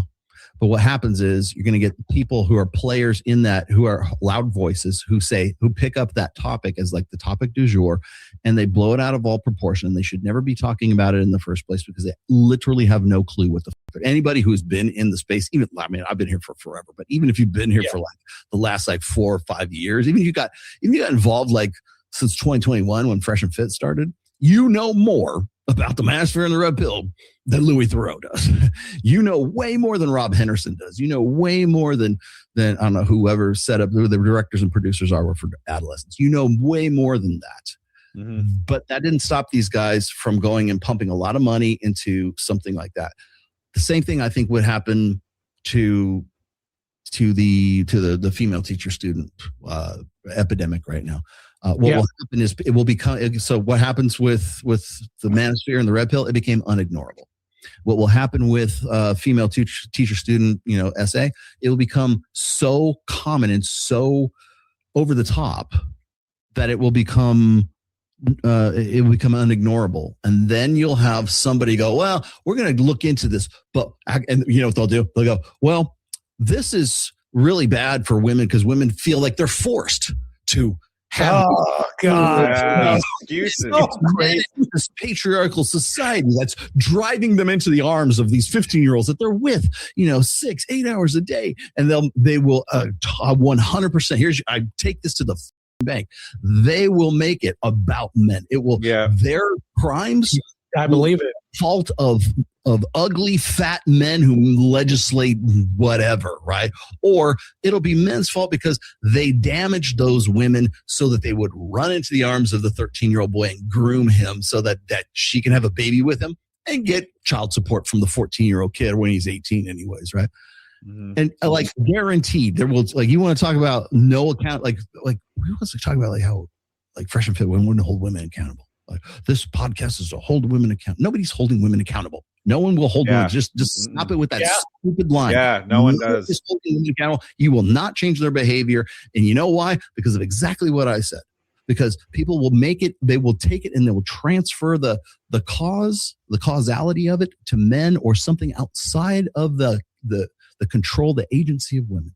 Or it will because they were damaged by an outside force that made them this way, and now they have to go to therapy for it because it will be anything in the universe. But the fact that the kid was hot and she was hot and they wanted to. That's the thing. And you know what? She made a bad decision. She committed a crime, and she should go to jail for it. Man will go to jail for the same thing. And if you don't like it, either bring it up and tell everybody's blue in the face about it, or change the laws. It's funny because I talk about certain things. We talk about certain institutions. I will shut up if you change the consent law. I promise I'll do it right now. Yeah, exactly. That would fix a lot of shit. So I do a lot of debates, and of course Vic reviews some of them. So a lot of these are heinous views, and people are trying to slowly desensitize us to making this normative, meaning she's not that bad, she has damage issues and things like this. So two institutions I'll point out: we have the educational systems, and we have the church. People will constantly bastardize the church and say, "Well, the church is bad because the priest this, priest this." Well, the church is at least coming up with some solutions for this. Meanwhile, the educational system isn't coming up with jack shit. The question that I do want to ask you is, so when we think about this, what does this reveal about how the feminine imperative protects women from the consequences of their own agencies? Because one institution different, the other one, no solution, perpetuate. It's increasing every year. Mm-hmm. Right? Yeah. Well, it's there's going to the imperative, the narrative, gynocentrism, whatever you want to call it. You got to remember that it's not this unit. It's decentralized, right? I've had people saying, "Well, Rollo, show me who the gynocentric overlords are, smoking in the room in silhouettes, and they're the Illuminati of the gynocentric social." I'm like, I'm like, there's no overlords because it doesn't. You know what it is? It's you and me. It's me too. It's because they're. Man, I brought this up on Jedediah Beal one time. I said. I told her, I said, conservative women are just prettier, liberal feminists. At one time, she got all pissed off about that. And she's like, "How dare you?" And I'm like, "Well, I'm not a feminist." I go, "Yes, you are." I said, "You are a feminist." And I said, "So am I." And I said, "So is everybody who's been born after 1965, right?" Because I will guarantee you, I can point in your education, in your background, whether it's religious, whether it's your cultural background, whether it's schooling, because people want to say, "Oh, college is an indoctrination camp." Whether it's your pop culture, you listen to Beyonce. There's so many ways that you are assimilated and it's saturated into you feminist beliefs. I've been I've been locking horns with the trad femme women right now. Oh, man. Because we have there's so many trad femme, or there's so many women who are pastors now of churches, and they're just out there. That's crazy. Yeah. And I'm not talking the Nala Rays of the world. I'm just talking like just average wallflower, plain Jane, who, and why are they up? Why are you on the pulpit in the first place? You're not supposed to be like, because you know why? Because the men who let them there, they're feminists. And they would say, I'm not, you could go, I would bet you could go to Turning Point USA, and you could go to the Women's Ministry or Women's Leadership Ministry Day, which is coming up in June, I think, and ask any one of those women on that panel, and there's probably 24 of them. You ask any of them, do you identify as a feminist? And every single one of them, they'll say no. Yeah, they'll say no. Are you kidding? No to hell no, right? But Rollo, we have hyper feminists. And I'll even present you Brian Shapiro. They'll agree with me on that. Yeah. Well, totally. Here's the things you ask them that, like, no, Lena Paul, she's a feminist. She dye her hair fuchsia and have under armpit hair, whatever. Like that's a feminist. That's not like Megyn Kelly. Megyn Kelly is a huge feminist. Yeah. It's not even covert. Tommy Lahren, man. Lahren is definitely feminist. Brett Cooper, very feminist. And she would say she's not, right? Yeah. But when you press them on different issues, when you say like, okay, and I had one sentence. These are the best tweets too, because when you can like type one, it's sublime. It's I don't know, it's like Zen experience when you do this. You type one sentence and it goes viral because everybody loses their shit on it. That's when you know you've tapped in, right? You've tapped into the zeitgeist. And I tapped into this. I said this because they were talking about like men need to do this and men need to do that and whatever. I think it was, in a marriage, this is what happens in here. And they were talking about biblical marriage and this. And I said, I asked one simple question. I said, should wives obey their husband? Oh my God. Nope. Boom. Like 500,000. It was a million. Off. And women were just, I asked a question. They're beside them. How dare you ask that question, right? Well, if they're partners, then there should be, and everybody has a take on it. Everyone has some kind of like, here's how we do it. And it's like 50-50, it's 80-20. It's, he needs to lead in the family and And I said, I asked one question. I only want a simple answer. In the Bible, it says, here we go. I didn't ask about the Bible. I said, should wives obey their husbands? Simple as that. I don't care biblically, just personally, should wives obey? It's a very simple question. Yeah. But the fact that so many people, it's like a social experiment. It's like the fact that so many people just like got irate over that, and guys too got irate over that. Yeah. It's dumbfounding. But that right there, like I said, a social experiment. That right there, that one simple question, that one tweet that goes viral, is the answer to your question. So that's the zeitgeist. If that's the temperature of the social fabric of society right now, and this is the case, and teachers are banging their students and everything, they're going to find, like, women are going to find some way to either make it normative, but they're going to make it some way. They already think it's normative.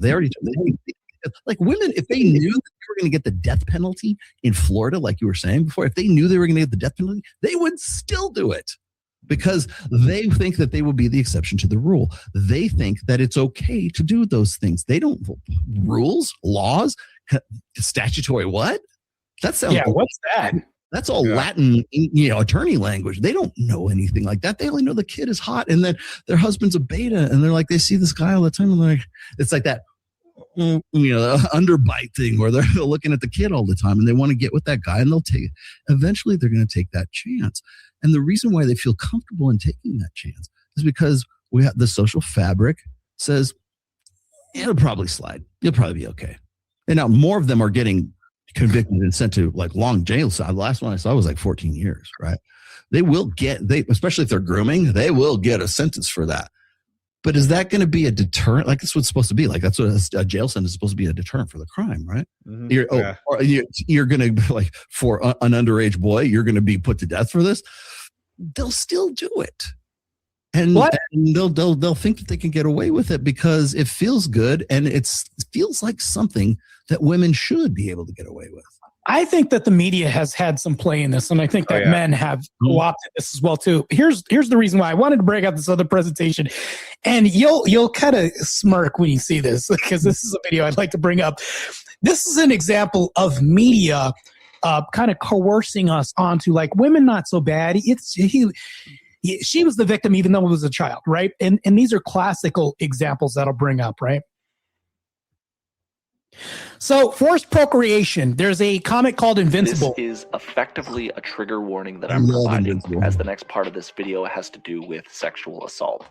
Following his argument and being dumped by Adam Eve, no sooner than Mark leaves his house, he is intercepted by Anissa, who has been searching for him for 6 months straight. Anissa explains that it's her duty to the Viltrumite species to procreate, and Mark is her most acceptable option.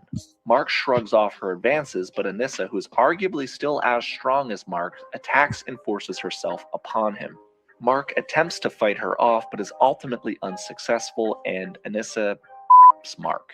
After the assault, she taunts Mark and tells him to man up, as it may take more than one time for her to conceive. Now, this is a comic. Like, this is something, and of course, if this rolls out, it's not going to get demonized. Ah, well, she told him to man up. And it's fine. But if you switch the roles in reverse, it's different. The next classic case I'll bring up is Poison Ivy. She's used pheromones to kind of like induce men underneath some hypnotic trance. And this happened all the time. Of course, I got some stills for you, but this is the scene. I've always wondered, where does that big old bat light come from?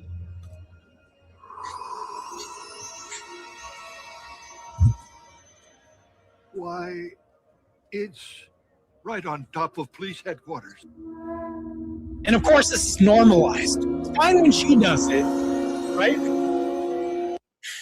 And then Wonder Woman's consent removal lasso. You are welcome. My ego's far too big to say thank you to someone else. No consent. All-powerful persona to compensate for my childhood trauma and poverty. Well, I know sex exists. I've just never experienced it. Right. No consent. Like, what if a guy had a consent removal lasso with little girls, right? Wouldn't really fly that well, right? Like when Batman and the Flash and the rest of them have to tell the truth, they all like go into this Freudian psychotherapy. Yeah. It's not like, yeah, you got like if it was Batman, like, yeah, you got great tits and everything. Like that is right. That's the first thing that would come out. Let's be honest. Okay? Oh yeah. Yeah. Yeah, what's it like? Can we get a 3-way with the girls in the Amazon, from Amazon, wherever you're from? Like, that would be the first thing that they would think. But no, it's like, I have childhood unresolved trauma, blah, blah, blah. Yeah. So where does that come from? That comes from a female-centric narrative. That's why that's what women think that men would say or would think if they had to be forced to tell the truth. They would agree. And I didn't bring up snoo yet. Psychology and psychotherapy, therapy speak. That's what will come out of men if they told the real truth. Yeah. And the thing is too, is like, I remember I used to watch Law and Order SVU, and then I had to stop watching it because it became too predictable. The bad guy was always the man. And if for some reason, even if a woman was the bad guy, it would always somehow be because of a man. Like, it would always be like, he manipulated me into doing this, or he abused me, or he threatened me, and that's why I had to do this. And it was it became too predictable. It was always the same thing. It was always a man, no matter what. And therefore, if me committing murder 1 is forgivable because some man influenced me, tortured me, psychologically manipulated me, however, like that's the damaged woman. I've written like at least a couple of essays on this. It's the damage for whatever that is, right? Is the get out of jail free card, because it's whatever I did isn't as bad as what was done to me. Whatever I babies and fricasseed them on a hibachi, but you know what? It was men in the patriarchal society that put me up to it. Oh, it's okay. Give her a pass.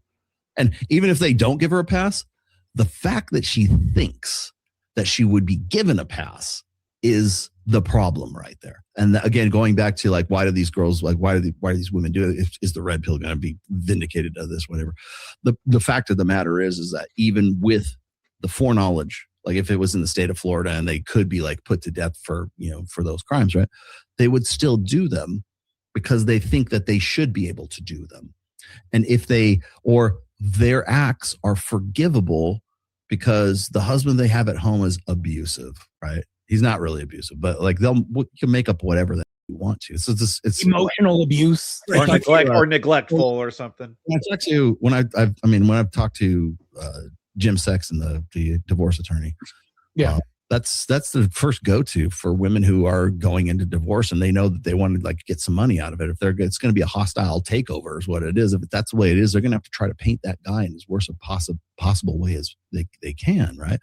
So what's the first thing they do? Abuse, damage, psychological, emotional violence, emotional distress, punitive damages, whatever. Like, one time he, snatched the keys from me and, left the house, and therefore I've been damaged ever since. Oh, okay. Give her the house.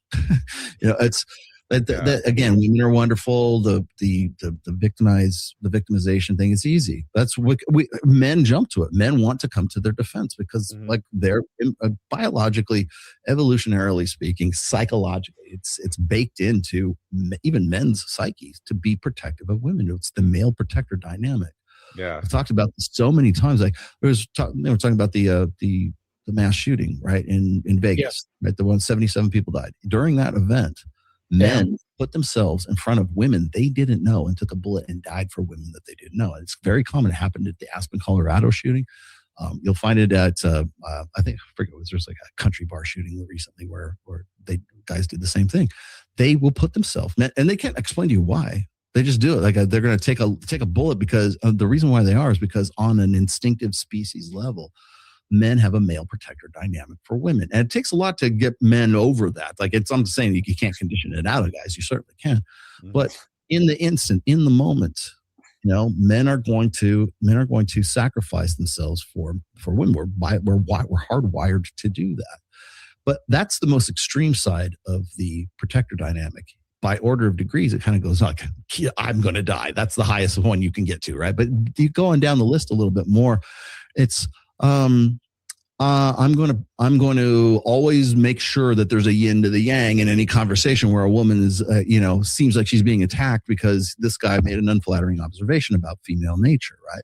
That's another side of that male protector dynamic. The women are wonderful effect is essentially a manifestation of the male protector dynamic. And so if women think that, or it feels right, it feels like they could get away with having sex with a 15-year-old student and stuff like that. The reason why is because on some level of consciousness, women know that men will come to their defense. He enjoyed it. We're damaged. Like we could find a million different ways to make that forgivable, right? Unless it's really unless you're ugly, because only pretty girls. Oh my God, right? And that's why we can't believe that, right? But it's the male protector dynamic that is like fermenting this. And again, this isn't a woke thing or a liberal thing or anything. It's an evolutionary thing. Like women are the vulnerable sex and men are the sacrificial sex, meaning that we will die for the lady because they're the incubators of the next generation. We, as long as we pass the seed on and we die, okay, we're good, because our genetics are going to go on into, we hope, are going to go into posterity, right? But that's the thing, is like once you get to the point where you have socialized, we've taken care of every problem for women. We've made it easy for women right now. So therefore, by making it easy, like I think it was it Royce said this. He said the quickest way to make a woman miserable is to give her everything she wants. I agree with that. Yeah. We've done that. And so now, well, I want a 15-year-old guy. I'm going to get that. I feels like I should be able to get this. So crazy. It's like I'm going to be forgiven for this. So I'm going to go do it anyways, because it feels good and he's hot and it was fun. Rollo, that leads to my next question. Looking ahead, we've discussed all this, and this would be like one of the final questions I was asked, but there's so many other questions I want to ask you, but I just want to jump to this one because we're right on the cusp of discussing this topic next. With more women in these authority positions right now across the institutions, across academia, tech, making private access even easier, do you predict that this epidemic is going to accelerate or skyrocket, or will something finally force society to confront this eventually? I think it's going to keep going, honestly. I don't, is it going to accelerate? It's already accelerated. I can prove to you it's even more so than right now. To you that it's accelerated. So, yeah, that's true. Yeah. I don't know. Ask me on December. God, I don't even want to see it. And again, it's like what I am aware of too. So I can't really say 100%, but put it this way. It doesn't show any signs of slowing. It doesn't. 19. I'm probably, by the time I wake up tomorrow, there'll probably be number 20 will be in my inbox. Because I have so many people that know that I do this now that they look for these and like they'll throw the stories out, and they usually throw the ones that I already have. So I have to say already logged. Yeah. But is it going to increase because of female authority? That's a good question. Well, first of all, female judges. Oh yeah. Female judges, first of all, female judges, they tend to inflict harsher sentences on men, and they tend to inflict harsher sentences on men if it's a sexual offense. Okay. So are they doing the same? Can you say the same thing for female judges doing that with women? I don't know. I don't have the stats for that. I have to look that up on Perplexity. I don't know either.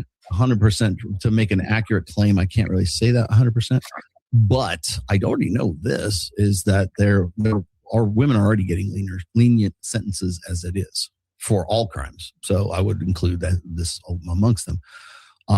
Here, the other thing is will a female judge, will a male judge want to make a example of a woman by throwing the book at her, like giving her the maximum possible sentence? Will a guy do that?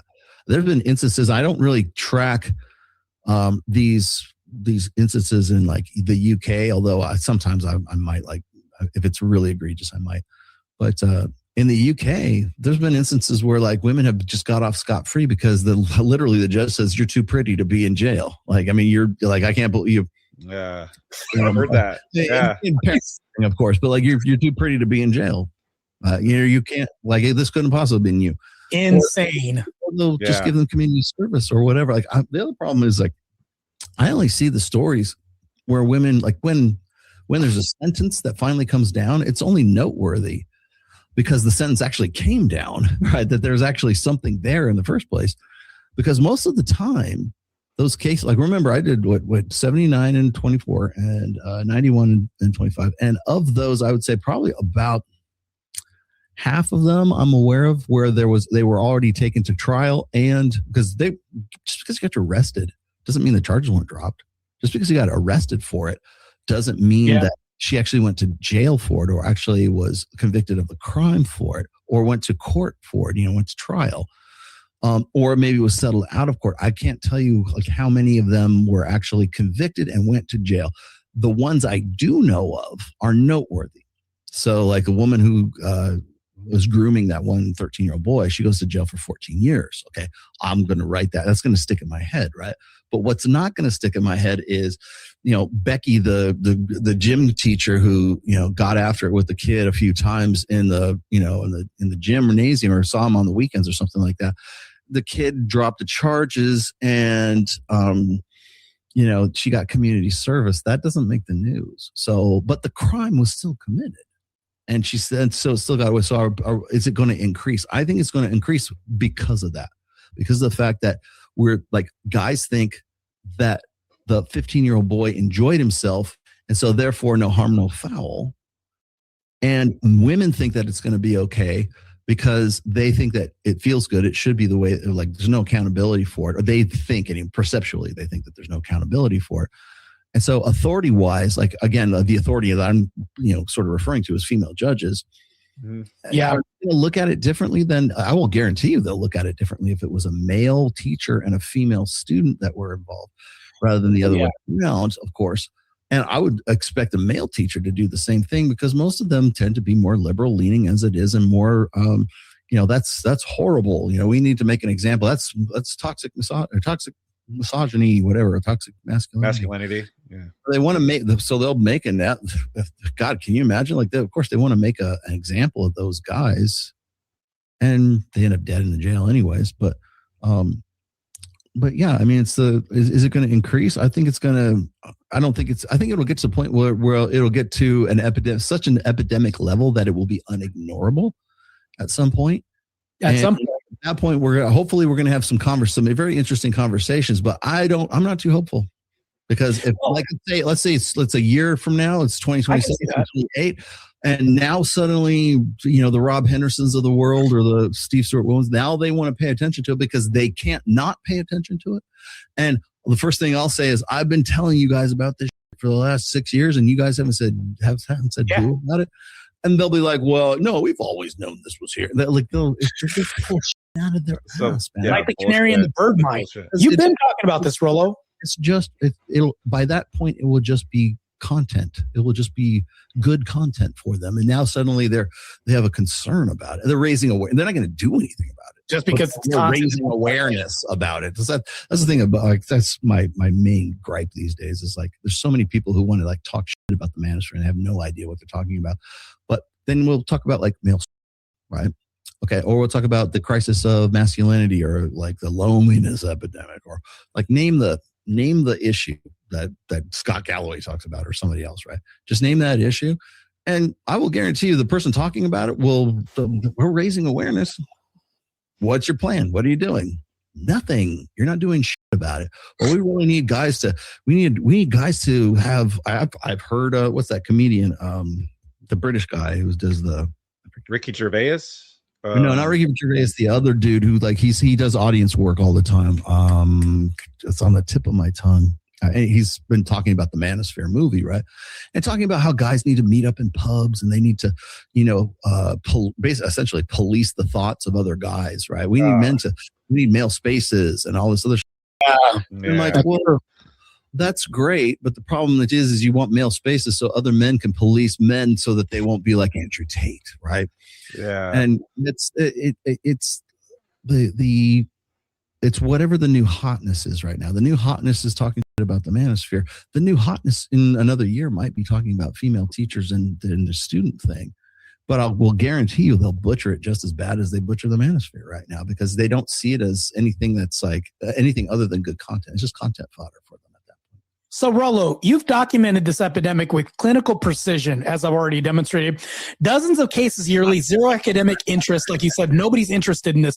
And the feminine imperative shielding these women from real consequences. So we're going to go down to solution-oriented processes. What's the actual solution at the institutional level? Also, do we need mandatory body cams in classrooms for these students, automatic felony charges or no plea deals, or a total overhaul that forces equal sentencing to male predators? What are we talking about here? If we're going to talk about solutions, actually not the last one is probably the best, most enforceable one. Because we could actually equal sentencing. You could actually pass a legislation in state. You have to do it state by state, but you could pass a legislation that says that it is mandatory for if the average sentence for a man doing that crime is the judge cannot grant leniency in that case. Is legally hands are tied, bound. If a man did that, then the woman gets the same exact realistic. That would be the way to go about doing that, and I'm surprised nobody's ever brought that up just yet. Making the sentencing mandatory. So if let's just say for the average, right, between men and women, we say, okay, this is what the average is. You're getting that no matter what. If the circumstances are extenuating and egregious, maybe more than that, but you're gonna get this. No plea deal, no sweetheart deal, parole, no nothing. This is what you get as a result. And if that's the case, then that might have an effect on it. Otherwise, you can just inflict the death penalty on them. That is crazy. But no, the other. Okay, so how else do you combat that? What are some solutions? So that's the legal solution, I think. The other solution I would say is that you have to make awareness has to be a thing. Yeah. So because a lot of times the other female staffers are complicit in these cases. Looking out. So if the hot teacher is banging the hot 15-year-old, 16-year-old guy, right, and Becky knows that she's doing that, she doesn't say anything. Guess what? You're now an accomplice to that crime, and you're getting sentenced for that too. Mandatory getting that sentence. Yeah, I agree with that. You're an accessory to that crime. You knew about it. Here's the text that prove, oh, is he doing this tonight? Find some way to attach her to the crime, make her an accessory to it. But guess what? Now Becky, the student aide, is going to jail because Hottie McPeterson wanted to fuck a 15-year-old. Yeah. You're going to jail. And That make makes that sense. mandatory. Turn that into something that that's definitely a solution. And then and then make, I don't know, you could probably do some sort of social awareness, some kind of campaign for propagandization. Yeah. Boys and say, look, here's the case. If a female teacher is coming on to you and she wants to have sex with you and she's initiating an inappropriate sexually explicit relationship, if she's sending you nudes, if she's sending you texts or whatever, blah, blah, blah, understand this, that if you have a child with that woman, you are going to be responsible for that child. Even though because that's how it is right now. You think guys say, look, there's been so many of these cases that if you put a baby in that chick, then you're going to be responsible for that baby. And if that happens, you need to report it because Vicky the hottie is committing a crime just by sending you nudes. Right now, you didn't even put your she sent you nudes. Right? Still complicit. Yeah. I mean, that's a possibility. How you get a 15 or 16-year-old kid to say, do you think we can use the same propagandization that we used for the DARE program back in the day when we used to have drug addict needles and stuff? It's very harsh, right? Do you think that women will be accepting of harsh propagandization of posters? Let's just say we have a poster of a hot teacher. She's got curves and it says, if you see this, report it. Do you think that would be too much shame if we have a black and white poster and there's a kid looking like he's very scared of this hot teacher? If we have this, do you think that would be too much, or do you think that's unrealistic? There's nothing that brings me back to the 80s quicker than the 80s is quicker than the DARE posters that used to be all over the place. Yeah. Dare to keep kids off of drugs. Dare to keep teachers off of students. Teachers off of students. Just say no to students. Dare to keep female teachers from raping students. I mean, you can make a public awareness thing of it, but again, did the DARE program keep kids from doing drugs? No, but were you aware of it? Yes. I mean, making it social awareness of it is awareness. Definitely awareness. I think I think if you made anyone complicit in it, like an accessory to the crime, that would definitely be a deterrent. Major deterrent. Yeah. The other part is this would never fly. This will never happen. Oh, I got to hear this out there anyways, is if that woman conceives as a result of essentially raping that kid, therefore she has two choices. She either aborts the child or she will receive no child support payment from that kid. Make that mandatory. Say you have the kid, but he doesn't have to pay jack. You are on your own, and you don't get AFDC, and you don't get any government support. You get jack. You are on your own, and you have to take no EBT cards, no nothing. You have to take care of that kid on your own. Yeah. So you can either abort the child, or you can have the child, and you are 100% the responsible for that child's well-being. And so, Rollo, in your framework, guy's off the hook. Doesn't have to do anything. In your framework, Rollo, the feminine imperative has zero interest in self-policing female hypergamy or agency. I agree with this, right? So who enforces the solution? Men refusing to fund or participate in this? Because you brought up defunding. Do you think that would be a solution, or do you think that's unrealistic? Well, okay. So this is a broader conversation, actually. Yeah, it's definitely more broad. You will hear a million guys say, well, the only reason feminists are around is because men allow them to do what the fuck they want to do, right? Yeah, but do women have agency or do they not have agency? You need to answer that question first before you can. That's fluid depending on who you ask sometimes. Well, exactly. Because, for instance, if the kid enjoyed it, is it an act of her agency? is an act of his agency, right? So, who made the choice? Who's responsible for the child, right? Oh, well, he should be responsible for the child, but she committed a crime, and the child was the result of the crime. If it was the other way around, and a man raped a kid, and the woman wanted to have the kid of the rapist, that's cut and dry. That's already there, right? But what if it's the other way around, right? Well, the only way you're going to get to that legislation that I suggested, right? The only way you're going to get to any kind of real kind of change of this situation or change of women's behaviors if men take the initiative to do so.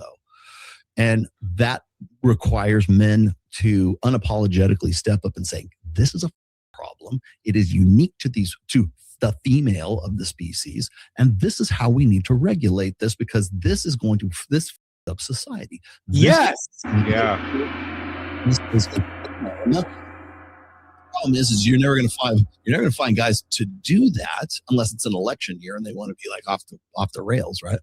But there's not going to be any will to, like, for instance, I said we should probably come up with, I don't know how to write the legislation. We should probably write some sort of legislation that mandates that if a female teacher statutorily sexually assaults a male student, beneath the age of consent in the state that they happen to be in, that woman has to be charged and has to be sentenced with this as the minimum sentencing for it.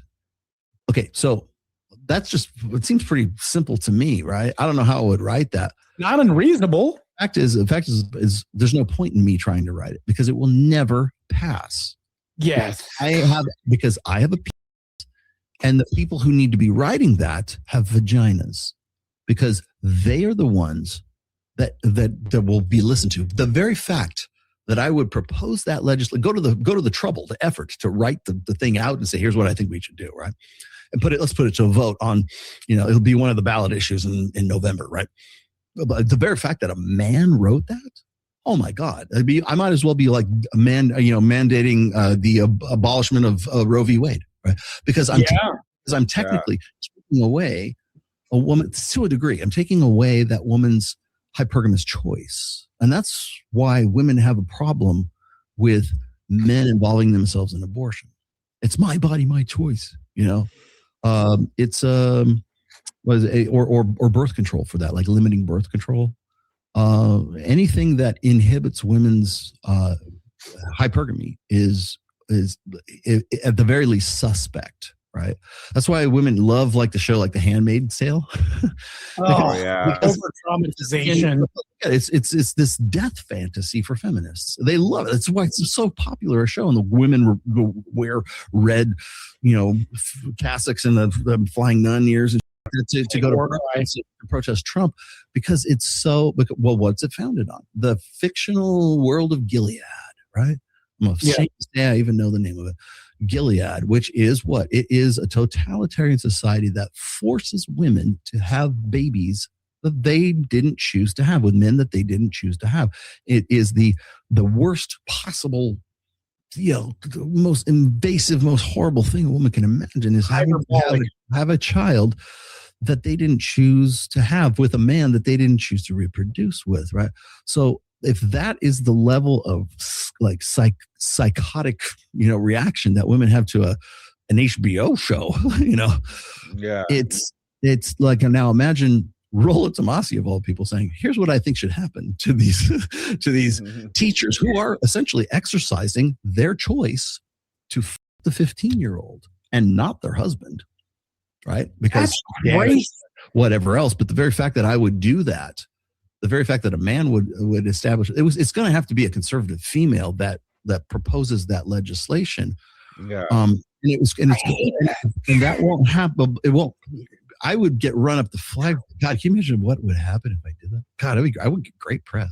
But if I put that legislation out there, it would never pass, and people would just call me one of those toxic manosphere red pill guys that Louis Theroux made fun of. Like, that's what they would just dismiss it, right? Yeah. But if you got Helen Andrews to pass things, write it for her and put Helen Andrews' name on it and give it to him, pass overnight. It would go right in.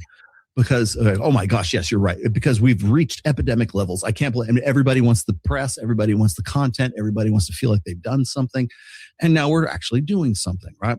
And maybe it goes down as a result, but it's not going to be a guy that does it. It needs to be terrible.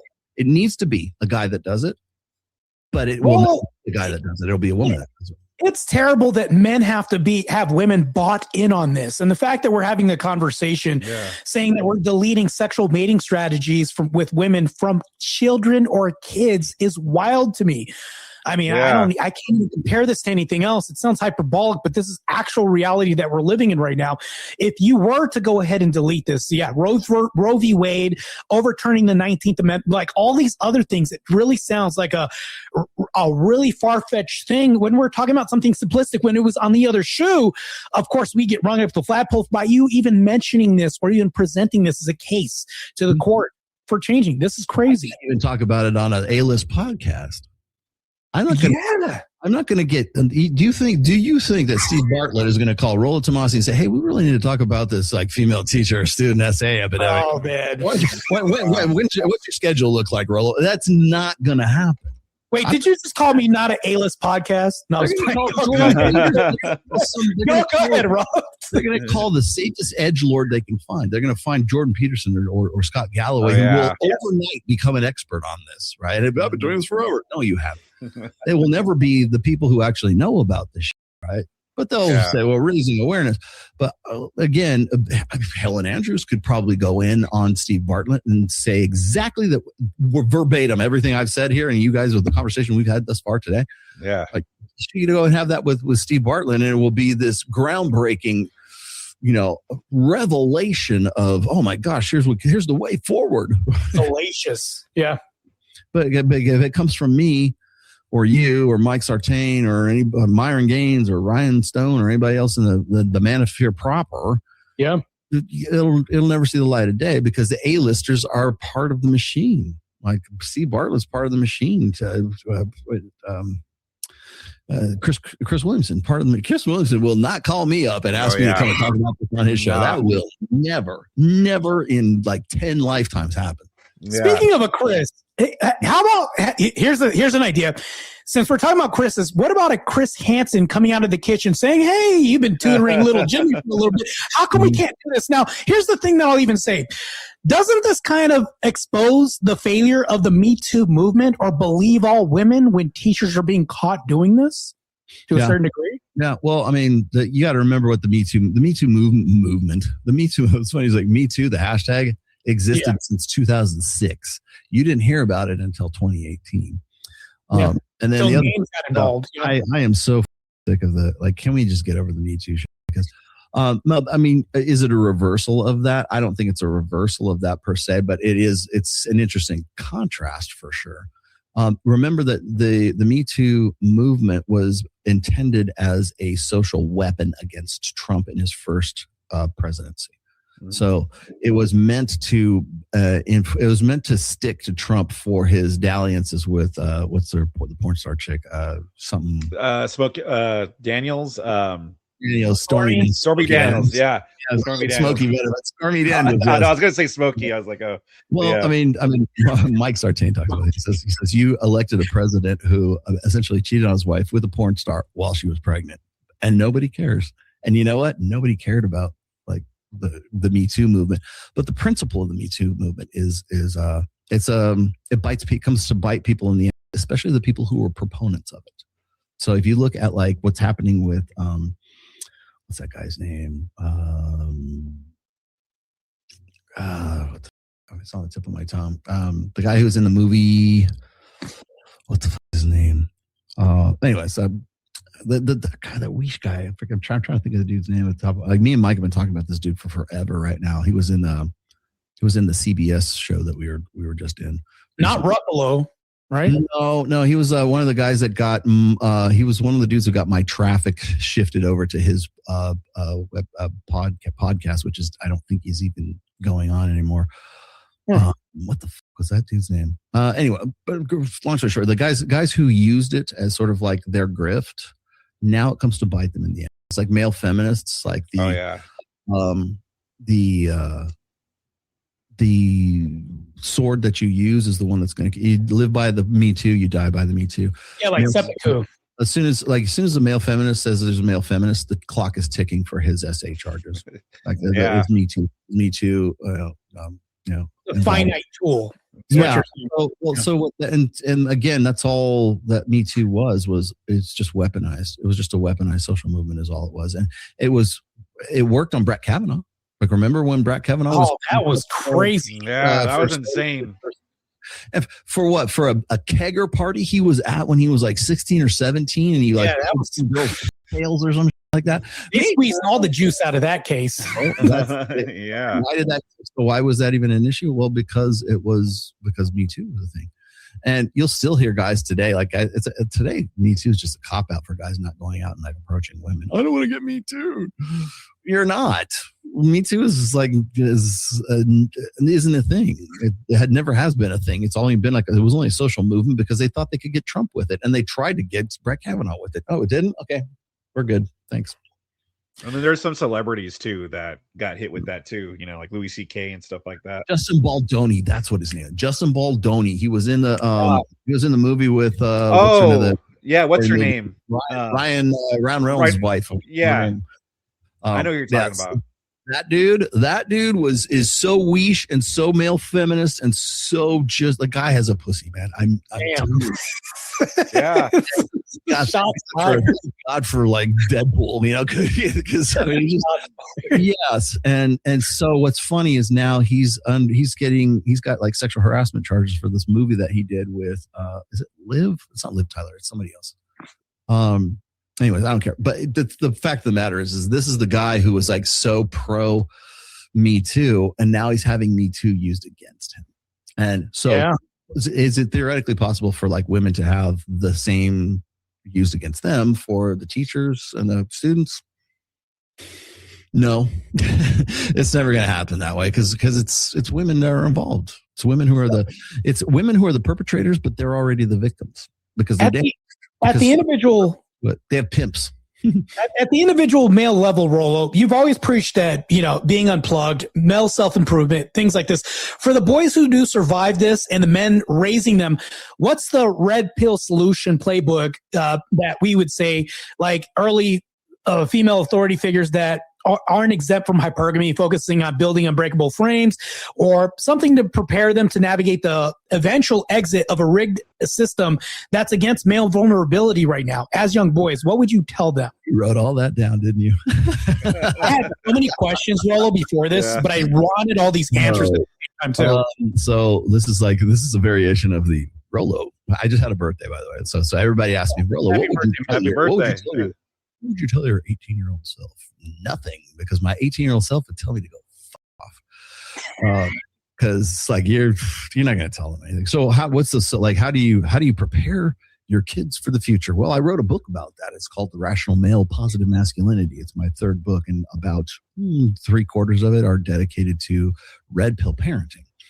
And the answer I'll give you now is the one I start with in that book, which is you have to know if you're a parent of like a teenage boy, especially a son. I mean, I have a whole thing dedicated to daughters too, as well, because I have a daughter. But if you have a teenage son, the best thing that you can do as a father is be red pill by example. That's first, because kids don't listen to what you say; they watch what you do, right? So if you give them some sort of fatherly way, sage advice or something, if they absorb 10% of it, you're a winner. You won the lottery, right? Because they're not going to listen to it. But if you set an example and you set boundaries, not just with your wife and your girlfriends and all that, boundaries are also for your sons. Boundaries are also for your daughters. Boundaries are for your freaking dogs, man. Okay? Boundaries are for you're dealing with me. There's boundaries here. I don't care what your job title is. Okay? So that's, I think, is something that needs to be established, like if you're talking about strong fathers and leadership role, everybody wants a leader in the family and stuff like that. Nobody wants to deal with the fact that the leaders actually are the ones that are setting the boundaries. Leaders are the ones who are enforcing the boundaries and the consequences for breaking those boundaries too. And he has to have the authority to do that. Sure. You have a 15-year-old boy and he's in high school or whatever, and like, I think we're having this discussion a little bit more now because of what's going on in the UK, right? With adolescence and the manosphere and everything. And everybody's so concerned with their boys. What are we teaching them? Well, nothing. You're not teaching them any. Like, tell me what you want them to learn, right? Like, what is toxic masculinity versus like good masculinity? What is conventional masculinity versus anything else? Right? Well, you got to have fathers that embody that and live that out and demonstrate that, because you can't explicate. Don't demonstrate. Do not explicate. Right? You have to have fathers that will demonstrate that, and there's not enough fathers that even can do that, for fear of what I was saying before. Like, I can write the legislation and it will never go see the light of day because I'm male. But if I do it anyways, I'm demonstrating that I got the balls to go and say, hey, look, we can get these crazy, teachers in pocket, man. And the fact that I would do that, even if it never sees the light of day, maybe a 15-year-old kid on a soccer team saw me do that and go, or somebody else does, like setting an example. Like, I think if enough guys started doing, if enough guys started doing it, and the consequences, like, maybe you go to jail for whatever, maybe you suffer social consequences, but you did it, and somebody else sees, I could do that too, or maybe it's time we start working. Because you're talking about martyrdom. Just takes one guy to start. It takes a handful of people to start a real change. Societal martyrdom. Somebody does something, another guy does after that, another guy does it after that, another guy does that. It's each one tell one. And I've always been like, that's always been my approach to the red pill. The reason I work with my Reignite group and I work with Mike's MOA group is because we're not MRAs. We're not like, we need to change society and change the world and change the laws and change. That's top down. I'm bottom up. I'm each one tell one. Work with each individual guy, and maybe that's the smart son of a that puts that legislation out. That's very simple. Like, I'm not a lawyer, but maybe I know a lawyer or somebody who says, I heard this thing on the Woke Autopsy podcast, and I know this sounds crazy, but do you think we could do this? Somebody will maybe gets inspired to do that as a result, because I had the balls to just even talk about it, right? So it just takes guys actually, and it doesn't take that much.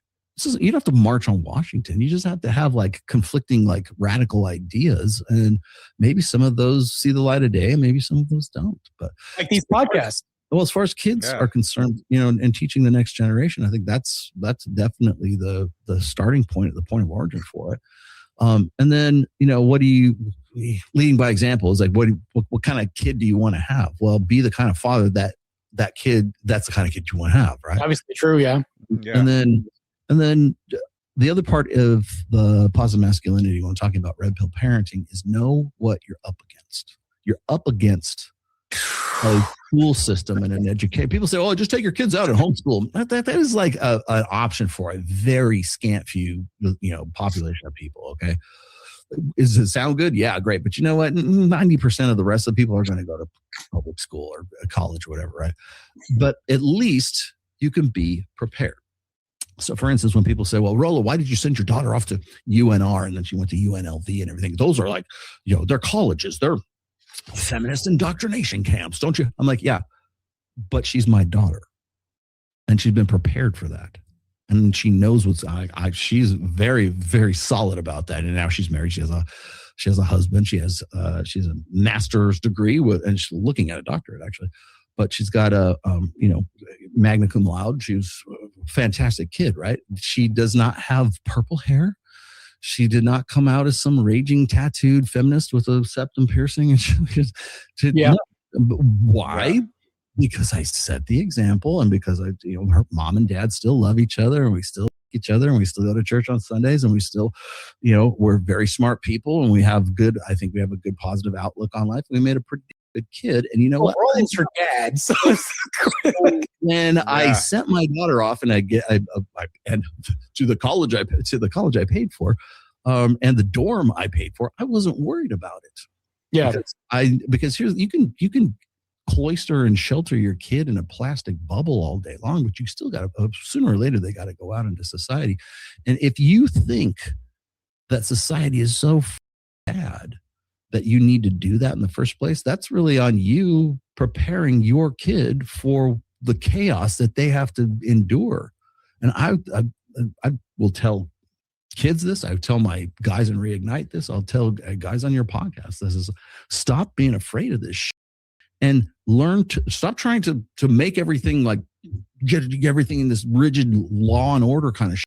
Learn to thrive in the chaos, learn to know what's coming, see the dangers before they get there, and be the, set an example for other guys while you're at it. But you know what? It's not going to change. It doesn't get easier.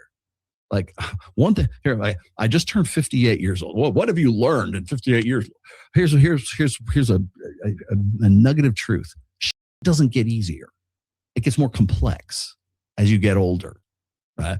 Well, like the that I know that that I'm responsible for right now, like for my own well-being, my own prosperity, my dog's well-being, my wife's well-being, my mother-in-law who lives with us, my car. I'm working on a car earlier today before I came on the show, asking you. That's why I asked you what time the show was.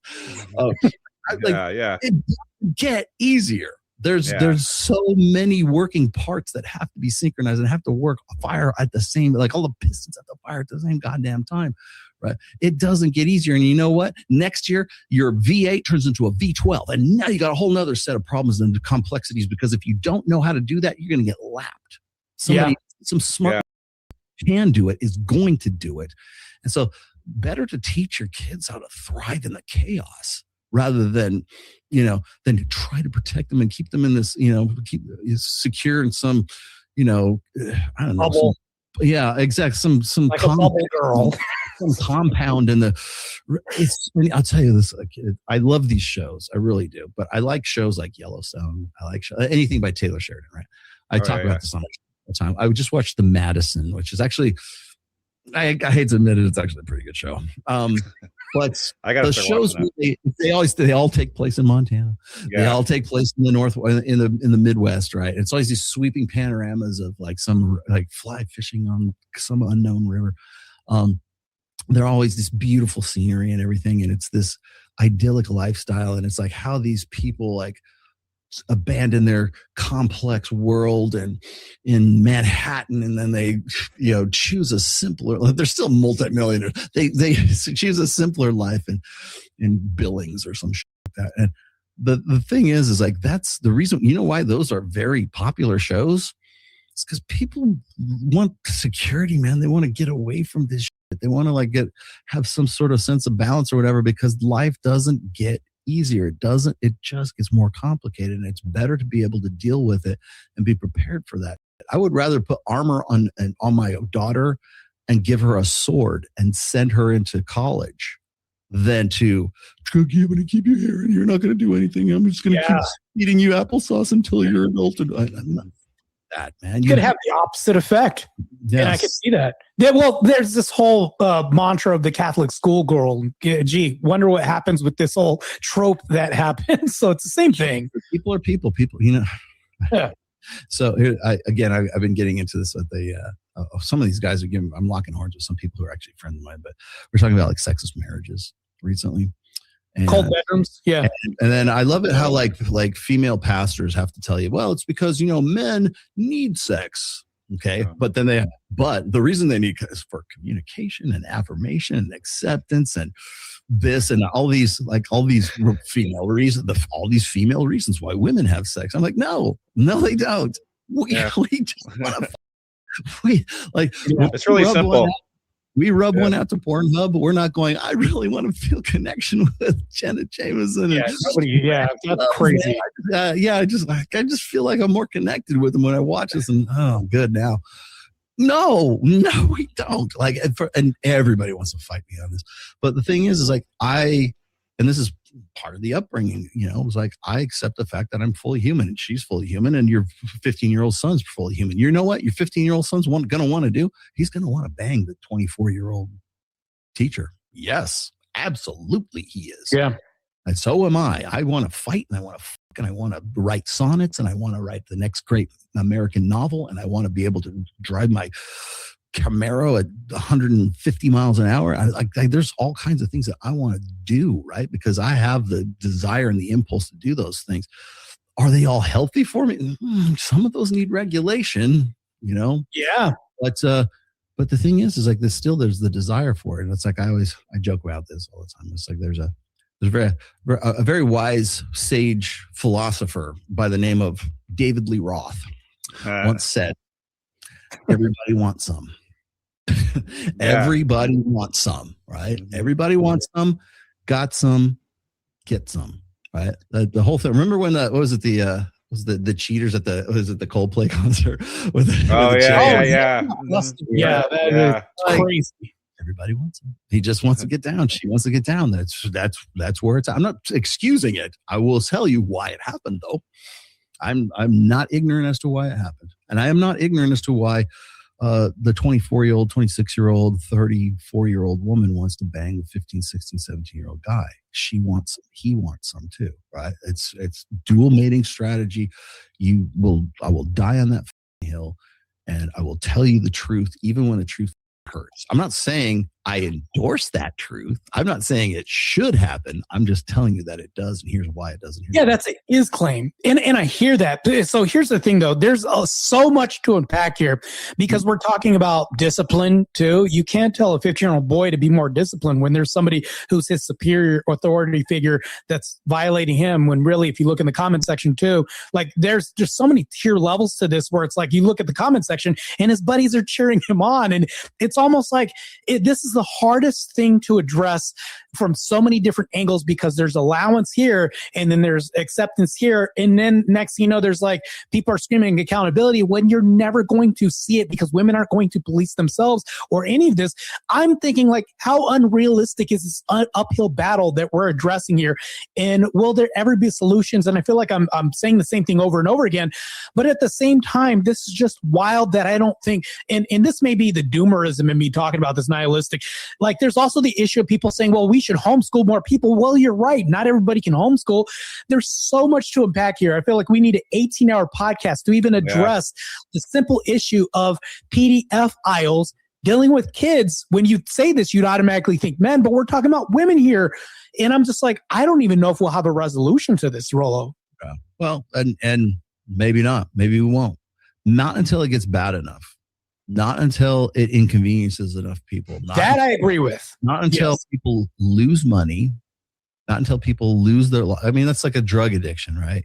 You do drugs until you can't do drugs, right? It's what rock bottom is, right? You do drugs until you die. Yeah, you do drugs until you can't anymore, right? Yeah. The same thing, like I bring up. I mean, the reverse of this, of course, is too much, too young, too fast, right? So if you look at guys like, I'll bring it up. Jordan Peterson or Kevin Samuels, right? Like if you have a drug addiction or you've got an alcohol problem before you're famous and make a lot of money, now you're a famous guy with $10 million in the bank who's also an alcoholic and a drug addict. Yeah. Not gonna, that's a bad combination, but it's basic math. And I'm just telling the truth. That's basic math. So is there ever going to be a solution to any of this? We just came up with a couple on our own right now. It's the solution is not hard to figure out. It's the will to make it happen. That's hard to make it happen. To actually, knock on the legislation door and say, hey, I think this should be on the ballot next year, right? I don't know how. Maybe I should figure it out. I mean, if I really cared about it, I should do it, right? But I would only be doing it I would be doing it for, I think, a social good. But people would see it as it being like popularity, kind of notoriety, grandstanding. Like you're just, it's clout jacking, right? Because you can't get around clout jacking these days. I can't do anything because I can't post a picture on Instagram or Twitter. It could be the most innocuous. I could be just me and Ned, me and my dog. You're flexing your dog. Everything's a flex. Everything I do is a flex. If I went and put out that legislation and it's like, you're just doing that because you want more people to pay your book.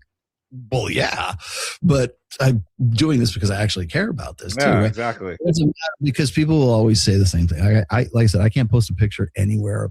My God, so I don't care now. I just go post. I'll flex. You want me to? Okay, I will. Like I'll lean into it now. But the point I'm making is that it's impossible to get away from clout culture right now, and that I think is a major hindrance for actual progress and actually doing something new. So really real changes, I mean, I'm going to wax philosophical here, but like the real changes happen because of technologies. Like, look what happened in the brief amount of time that OnlyFans access. Yeah, for sure. Yeah. A disrupting technology is definitely a way to start change. Ideas are, I mean, they have to be radical ideas. Because you can kill a person, but it's hard to kill an idea.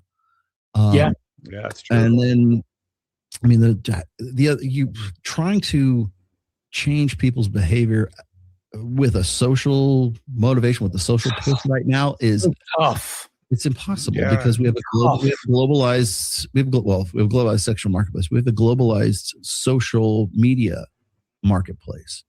So for any movement you could possibly come up with, there's going to be people already know about it. There's a counter movement for it before you even got started, right? And so what are the real problems? Well, the problem with that is legislation and things don't actually happen until people die, until people get hurt, until people have drug addictions and they die, until corporations fail, money goes. Yeah. My wife always says this: that people don't learn unless there's pain involved, right? Unless you get whacked, unless the dog won't learn not to shit in the house unless you whack it on the nose every time it shit in the house. Okay, now it's outside. Great. Okay, we figured it out. Isn't there some nice way? No, there's no nice way to do that. It sucks. I don't like to do it, but it is effective, and that's the way it has to be. And unfortunately, that's how human beings learn too. They learn from consequences. When we talk about accountability, I'm going to hold this woman accountability. Okay, but you're not enforcing any consequences. It's like a fool's errand. There's no punishment involved. You think? Do you honestly think that girl is, because you came up to her on the street and interviewed her or whatever, do you honestly think she's going to go home and go, he's right, I think I'm going to change my life? No, it's not, because the incentives for her to go and make more money on OnlyFans or whatever else she's doing, or whatever the guy's doing. I'm not going to pick on women. The same thing applies to dudes too. You're not going to change that kid's mind. You're just an old that Rollo guy. I bet he's bald. That's another thing. You bring up like OnlyFans. There's an epidemic of teachers getting on OnlyFans and then them being discovered. I covered this last week. Oh, yeah. And the teacher that was talking about this, they talked about it in a lighthearted way. Well, she just happened to get caught. What? What do you mean she just happened to get caught? She was doing sex work. Yeah. Well, and then some of the students subscribed to her OnlyFans, and then they had said this. This is how their framing went. She just happened to get caught, and she was just trying to generate a second income. Wait, what are we talking about here again? Like, so this is also the social allowance that we're talking about. This is crazy, Rollo. What do you think about this as well, too? This is also opening up doors for allowance. We have democratized women's sexuality, basically. Well, like what we're doing right now, podcasting, this is the democratization of media, right? We are the media right now. Sure. Yeah. Like Nick Fuentes, Myron Gaines, hell, Tim Pool. Tim Pool gets more. He has more eyes on the screen than CNN during that time slot. Mm-hmm. He definitely has the people's attention, right? He is the media, for better or worse, right? I mean, I liked him, but the thing is like that's it's always going to be a race to figure out who's going to have the loudest voice in all of this. So as far as but that's as a result of democratization of, as like remember talking about a technology, a disrupting technology. In this case, it's I have a digital camera. I've got this mic. I've got I got this board. I got everything else going on here, and I have YouTube, which takes 30% of my revenue, and I have all these other things, right? But OnlyFans, but how am I making money doing this? Oh, I have books, I have a program, I've got my Audible, I've got Reignite, I've got other things, I've got other multiple streams of revenue as a result of what I do here. Like, I don't mind coming and talking to you guys for 2.5 hours. But the thing is that it's democratization of a media. And I know this firsthand because I remember I watched it happen back in the 90s when desktop publishing took over traditional media, and you could no longer be a traditional publisher. You had to learn Quark Express and Adobe Photoshop and Adobe Illustrator, and you had to learn how to do all this stuff on a computer, and all this stuff you used to do by hand. Now you do it on computer. Guess what? Same thing happened in music.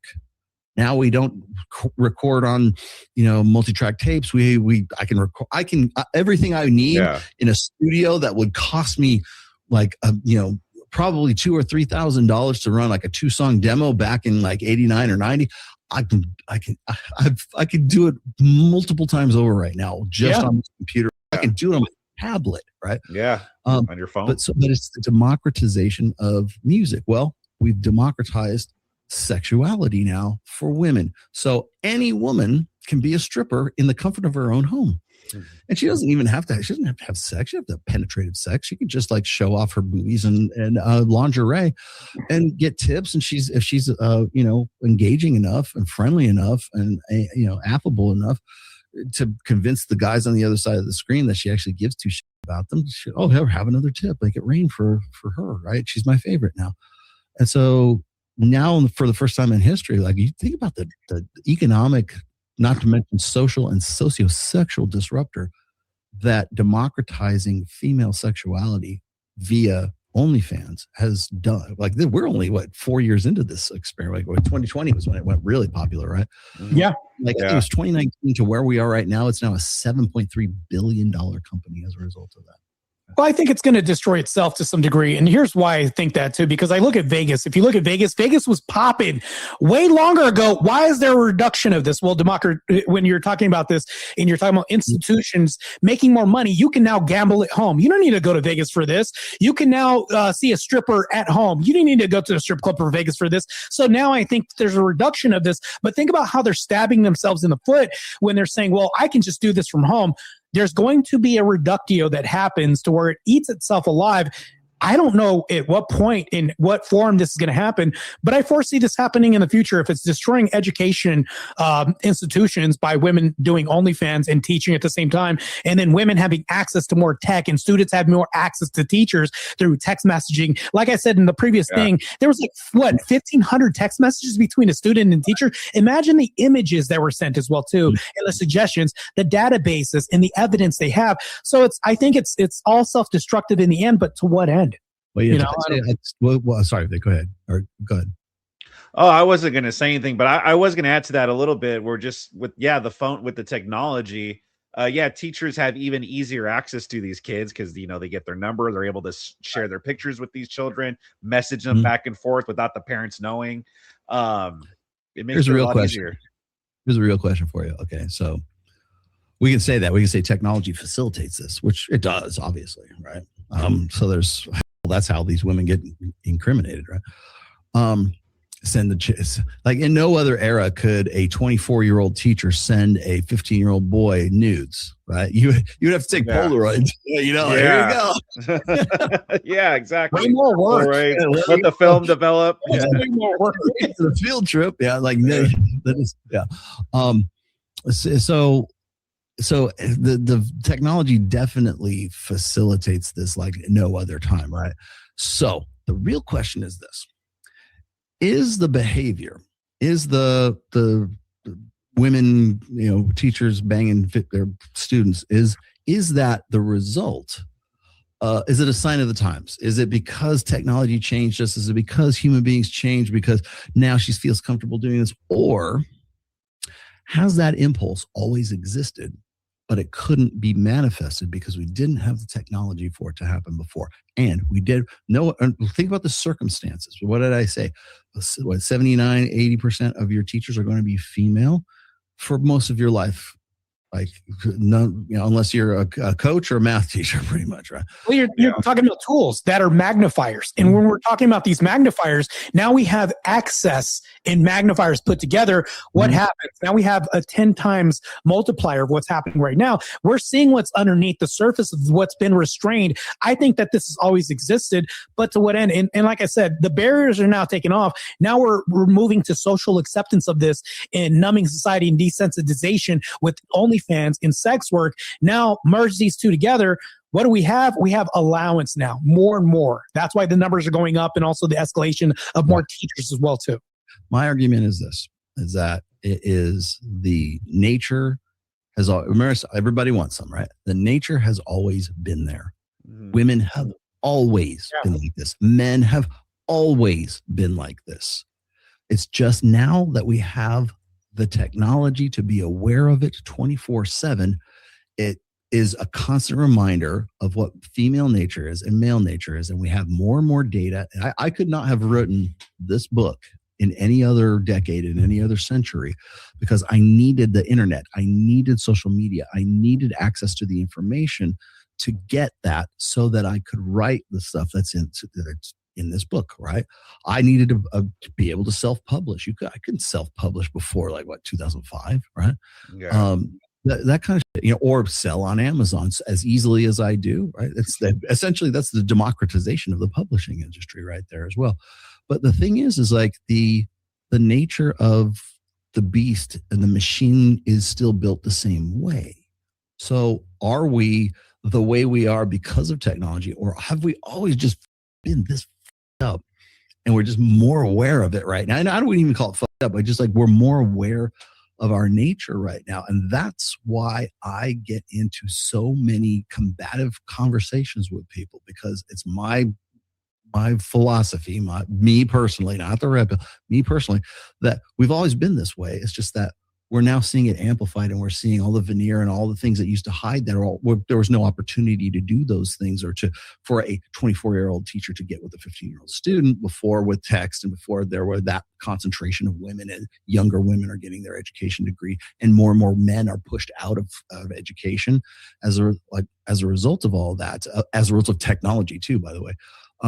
So now, are we creatures that were created by this social, or are we socially constructive, social constructionism? Or have we always just been this way and we're just hyper aware of it right now because we have instant access to it all the time? Like same thing with porn, right? Yeah. Like pornography. We have, in no other era in human history have we had the access to the level of sexuality. Virtually, admittedly, I mean, sometimes for real, obviously, but at no other era in human history have we had the access to the kind of sexuality that we do. That's just on a cell phone. Like a 10-year-old kid can get on a cell phone. He can see sexual imagery that was reserved for Caligula and the dynastic emperors of China. Right. And not even them. It would shock them too, because they would. Caligula, that's a crazy, what a hard man to shock. Also, we have a hard out in about 20 minutes, Rollo. I got to go anyway. So just a heads up. It's all good. I know I could go for hours. That's just how it works with me. But that's fine. So you were one of the guests that all I need to do is kind of prod you a little bit, and you're going to have a whole dissertation after one question. I love it because you're just a wealth of knowledge. And the questions that I had to ask for you were pertaining to the next group of men. There's a lot of men that watch my channel. There's a lot of men that watch Vic's channel. And I noticed that before you talked about people looking for a reference as far as a father figure and roles to look at, things like this. I remember, I never told you this, but I remember when I started looking into men's spaces, things like this, you're one of the first people that I saw. And a lot of the things that you were saying were making sense, but I can also map this onto reality and understand where this came from. A lot of this logically made sense. And that's why I wanted to formulate questions, because I was like, well, there's only so much allotted time that I have to ask you questions. And there's so many people watching. And then not to mention this, but like men, we have to be solution oriented to some degree. But even if I couldn't find a solution, I wanted to come the closest to it. So I want to ask you this last question. Would you be the first kamikaze pilot to run first into this and have everything obliterated that you built on the sake of you fighting this whole case of women teachers sleeping with students? I don't think that would be career ending for me to do something like that. Hyperbole, of course. I don't think it's that. But quite honest, I mean, trust me, there are much bigger ways for me to flame out than that. And bigger people have tried. So, it's I wouldn't worry about that. But as far as me being a sacrifice or something like that, I mean, I've come to the conclusion that I can't get out of this space. I am the red pill. I'm not red pill adjacent. I don't get to pivot. If there's one name that's synonymous with the red pill, it's Rollo Tomassi, which is what irks me that much more when people do Louis Theroux. That's how I knew it was Louis Theroux's documentary was. I never got a call. Mike never got a call. Ryan Stone never got. At least call Roosh for fuck's sake. I don't know, whoever. Yeah, that was crazy. Somebody who actually has some working knowledge, but he didn't want that. He wanted something that was more salacious, and he just wanted a dog and pony show. He just wanted to red meat. And so, but the thing is what that does is it then dissuades people who, like men who are looking for real answers, and guys who are hurting, and guys who are looking in, like guys, like we talk about men's issues and men's loneliness and men's failure to launch and men being purposeless and men not having frontiers and men not having all this stuff, right? And clearly there's a need for it, so much so that they're concerned that the wrong element might be getting through to these guys, but they are there. And the red pill doesn't advertise. They have to find us. We don't go out and go, hey guys, we got some free candy for you, right? Like Bentley. We don't do that. They come to us. The thing is they won't come to us if people like Louis Theroux, and there's many other people, make the space look ridiculous and make the space look like it's toxic and make the space look like it's a one gigantic grift. And I will tell you that I've been in this for 24 years now, and it is not. Can it be? Yes. Are there bad actors? Absolutely they are. Are there people who should never be a representative of this space that are in this space? Oh yeah, I can name a lot of them. But you know what? It's also a space where guys like Mike has Reignite, and he does immersions, and those guys actually see real progress. I do my Reignite group for the specific reason of reaching out to guys who are between like 45 and 65, because that's a prime demographic for males. These are guys that are coming out of I'm not talking about the kids in adolescence. I'm talking about 45, 60, 70-year-old men who are coming out of horrific sexless marriages that they've been in for 10, 20, 25 years. And they're stranger in a strange land, and they are 9 times more likely to take their own lives as a result of that. And why? Because they have no network and they have no hope, and everything's nihilistic, and it's easier. They're faced with 2 questions, with an either or question. Like they can either rebuild themselves or they can delete themselves. And that's why I have my group, so that guys will take the gun out of their mouth and take the noose off their neck, man. But I don't get to do that if Louis Theroux says those guys are ridiculous. This is what they're really about. Exactly. They're adding I've used this before. I won't dig it up right now. I have a handwritten note from a woman who was like, it's still stained with her tears, because she gave this to her husband to give to me because she just was too overcome. Like she couldn't talk to me, but she said to me, or in the note, she says, I want to thank you for giving me my sons back, because they were both in like these really horrible relationships, and I was really worried about their well-being. One of them was going to commit because he lost his girlfriend or his fiance or something like that. It broke up with them and everything. And they were horrible people to begin with. They read my book and they become completely turned their lives around. And she was just like, I want to thank you for thank you for giving me my sons back. That was one. I mean, I've had guys like come up to me at conventions and say, man, I want to shake your hand. And they tears in their eyes and saying, my children have a father now because I had a plan to take my life and I didn't do it because I came upon your work. And now I realize what was now I've got accurate information. I understand what was going on. Yeah. And I'm happy. Like, it's weird for me because I get so much hate. It's great when somebody like really benefits from my work, but they don't get to do that if I have to fight for the integrity of this space against idiots like Louis Theroux and Netflix. I don't get to do that when people make these, fictitious, shows like Adolescence. I don't get to do that when people are funding, incel, research to bolster the idea that incels are potential domestic terrorists, and I'm the one radicalizing them, right? I don't get to do that. I don't get to help people. Because they never find me as a result of that. And so if there's a hill I'm going to die on, it's not going to be legislative, although as fun as that would be. The hill I'm going to die on is like standing up for the integrity of this space, because it really has integrity. And the problem is like, even if we don't get everything right, we ask questions that people just don't want to answer. Right? That's the main problem that most of these people have is not the reason they have to demonize us and make straw men out of us and ridicule the space is because, I mean, they're trying to retain power, obviously, but it's because we ask questions that they don't want to answer. It's the questions we ask. It's not, We don't have to write about stuff. It's the fact that we answered those questions. I agree.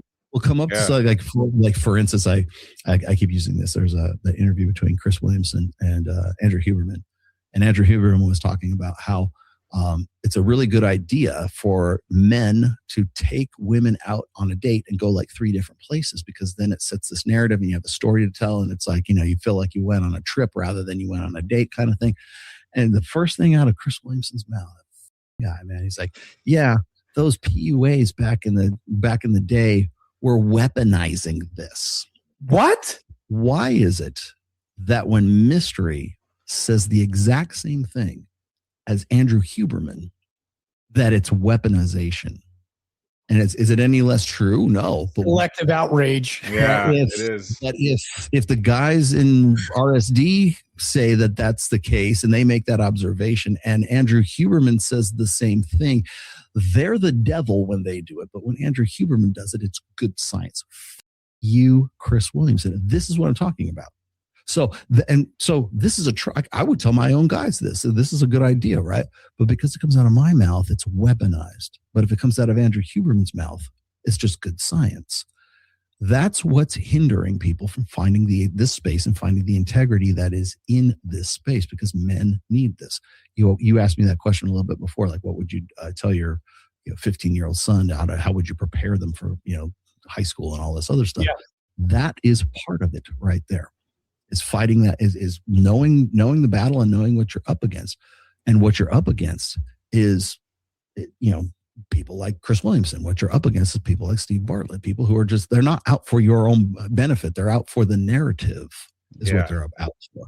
And they're not trying to find solutions or find best practices. They're just there to raise awareness, right? Which is how they keep you in the churn marketing thing.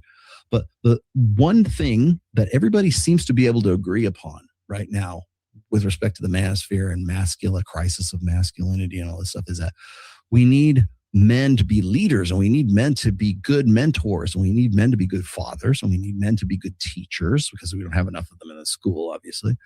And we need men to step up. We don't need these Andrew Tate guys or these Myron Gain guys or these Justin Waller guys. We need real men to stand up and teach our youth. And I'm like, okay, who? You mean the men that they want? Yeah, who? The men that they want. What would they exactly? And you get down to particulars, and you say, what would you want those? You can't name any names, but let's just say, for sake of argument, you can fictitious, like, idealized guy. What would you have him say that you would want the youth of the world to know? What influence would they have to do? They would describe slaves. They would describe butlers. They like would. Well, it's exactly, and I'll bring this. How am I wrong? I'll bring this full circle. Yeah, that's true. Yeah. So I'll bring this full circle. Remember, I told you about the pastor who was talking, the female pastor who was talking about how important sex was, and it's because men need sex, but they need not because of physical. They need sex because of communication, and they need sex because of acceptance and affirmation. Crazy and whatever, run down this list of all these things that women find important. Those are the same qualities that they would want that man to teach their kids, right? All these the way to be a better human. Men are subhuman until they can be more perfected, and the way they become more perfected is to be more feminine. And we need men, real men, who will teach young boys and men how to be more feminine, how to respect women, right? How to defer authority to women. Mm-hmm. And they will find nice little flowery ways and ephemeral ways to sort of like characterize that. Well, it's funny because they don't want men. They want men who will espouse female characters.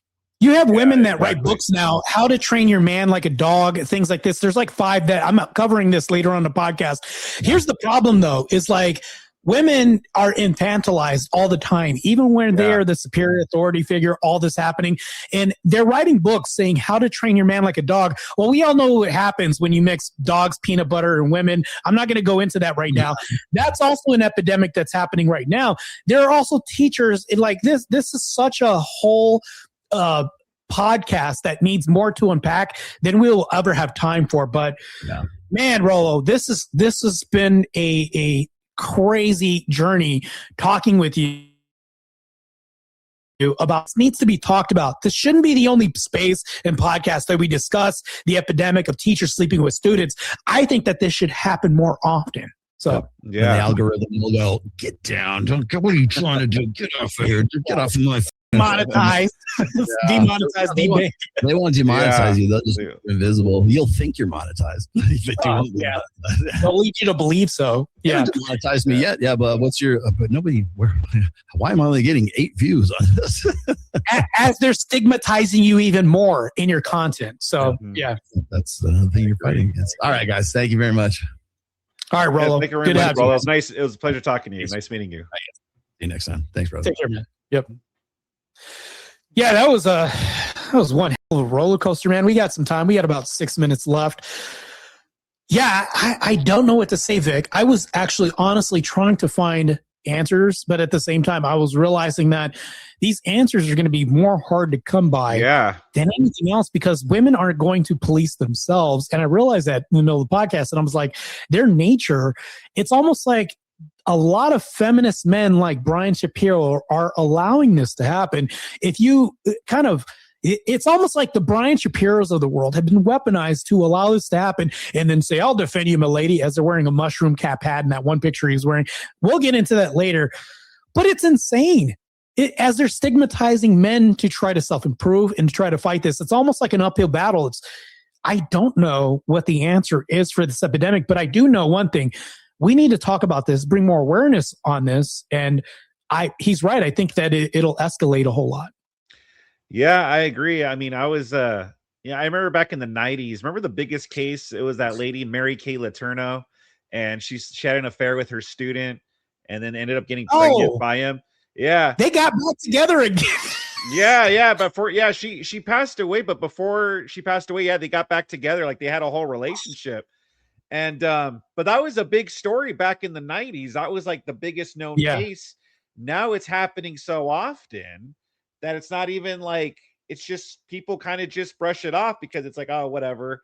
But it absolutely is something that we need to talk about because it's not right. You know, even if the boy does like it or whatever, of course a young teenager's gonna like it because he has all these hormones.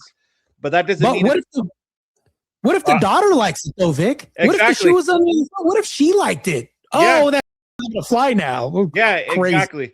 Yeah.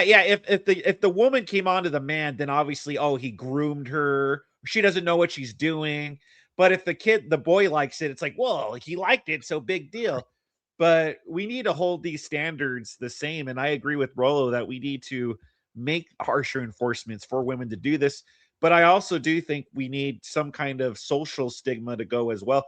If we could socially stigmatize men to the point where for a while men were like afraid of getting Me Too, didn't even want to approach women, I think we could do the same, against women. And I also think we need strong, good men to lead as well.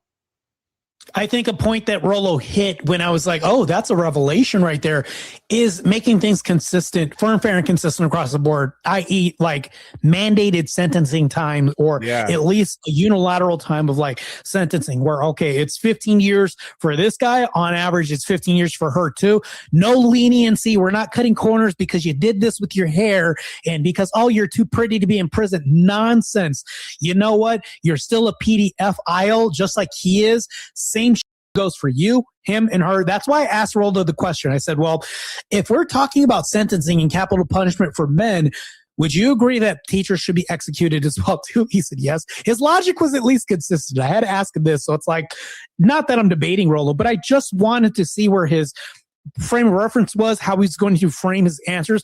But I mean, I'm pretty pleased with the podcast. I did want to bring a banger of a guest out here for you guys, so that way we can talk about this issue, because I noticed that Rollo was firing back, and he was also keeping a log of these incidents happening. I was like, who would be more perfect than this guy who was actually tracking all this than Rollo Tomassi? Yeah, no, I agree. What did he say? 79, 2024, 91 in 2025, and 19 so far in 2026. 91. That is insane. This is ramping up, and we're already that into this part of the year. This is insane. Like, I will ask you, Vic, how do you think we can slow this down, or is there even a solution that we could foresee in the future? Honestly, yeah, I think we do have to punish the women harsher with the laws that we have, the statutory laws. But I also think we need social stigmatizing, you know, like we need to make people more socially aware and lead and be very clear and be like, no, this is not okay. We can't keep just throwing it back and saying, well, the kid liked it. It's like, it doesn't matter. We wouldn't hold that same standard for a young girl if she liked it. You know, we need to do the same with it, because again, it's like this kid, you know, he could get the teacher pregnant and he's going to be on the hook for this kid. He's going to be financially responsible when he turns 18. He's also, what kind of father is he going to be at that young age? It's the same thing that the feminists would say with 11 or 10-year-old girl. They always bring that up when they're talking about abortions. Well, what about the young boys, you know, like, are they ready to be fathers yet? And if we just keep brushing it off because the kid enjoys it, it's like, it's not good for the young kid either. Yeah, and like I showed the little clip, I know we got probably like a minute left, but here's the thing though, is like I brought up the web page of what's happening in my state. There was that kid who was at 14 by a teacher, and then come to find out, as soon as he turned 21, his paychecks were being garnished and he owes back child support of $15,000. The kid was the victim in this case, but now at 14, he's supposed to be a father and pay for, like, I don't understand the logic of this, but you'll never see the inverse of this, of a woman paying a guy. Like that would blow my mind if that ever happened. I'd be like, well, that's equal at least. But what's happening is they're turning males into the perpetrators when they're really the victims, and they're paying for it in the end when they got taken advantage of as teachers, financially, fiscally, time they're losing. Like, this is insane. I completely agree. 100%, you know, 100%. Any final parting words that you have for the audience? Because this is not only a banger of an episode, but I wanted this to be kind of like a thought-provoking episode. And I wanted to become solution-oriented in my approach, not just delving into people's stories of their lives and discovering who this person is because they're a cool person we bring on the podcast. But I also wanted to, like the namesake Woke Autopsy, is to attack the woke agenda and kind of dissect it a little bit. And I think Rollo was the first person that I was thinking about when it came to this issue. I think it was a good issue. But anyways, I loved having you aboard this episode. The next episode is going to be a banger as usual. I'll tell you who the next guest is. It's just going to be better and better as we move forward. But yeah, man, this was a good episode. Turned out exactly how I wanted it to be, and I brought on the perfect guest for the subject. So yeah, no, I agree. Rollo was a great guest. Like, as you said, the perfect person to talk about this subject. He's actually keeping track, calling it out, which I think more people should be. And I think we need to get this trend rolling of calling it out more and not letting it slide anymore if we want things to improve. So another great guest, another great podcast. I hope everybody watching enjoyed that, because I had fun. Martae had fun. Thank you again, Martae. If you guys are over on Vic's channel, let me just do some grift work real quick. My channel's kind of dry in super chats because I recently got monetized. So you guys, if you guys want to subscribe to my channel, I'm hosting a Fears to Fathom series where I'm tackling topics that are going to traumatize me and borderline walking TOS tightropes to discuss issues that nobody else is talking about, from religion that worships booties to bug chasers that I covered today, which is gross. And then my next topic that I want to discuss too is involuntary self-deletions that are happening in society. Nobody wants to talk about that. But yeah, I've got a very interesting selection of series that I'm going to talk about that are very dark and morbid. There's also horror movies. And the reason why South Park isn't popping is because real life is becoming worse than anybody could ever write in fiction. And that's why I cover on my Fears to Fathom series. So yeah. Yeah, and I implore you guys, go to Martae's channel as well. Show him some love because he is monetized again. So throw some shekels his way, Martae is a fantastic host. My EBT card is running dry in the chicken bowl is at one drumstick now. I do love watermelon too, just letting you know. I have a debate with Circa next week because he kind of canceled on me somehow, maybe stage fright. I don't know. But anyway, Circa, if you're hearing this, your ass is going to be whooped next week. I look forward to destroying the shit out of you logically in an argument. I wish you good luck because you're going to need it, Circa. You heard it here first. So. Good luck, Circa. I'm looking forward to watching it and reviewing it. All right, guys, I'm out. It's been another podcast. I gotta go because I had a hard out 3 minutes ago, so I know Vic did too. But yeah, I'll talk to you guys later. Next time I'll let you guys know when I announce it. Christ is God. Peace out. Christ is God. See you later.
Oh,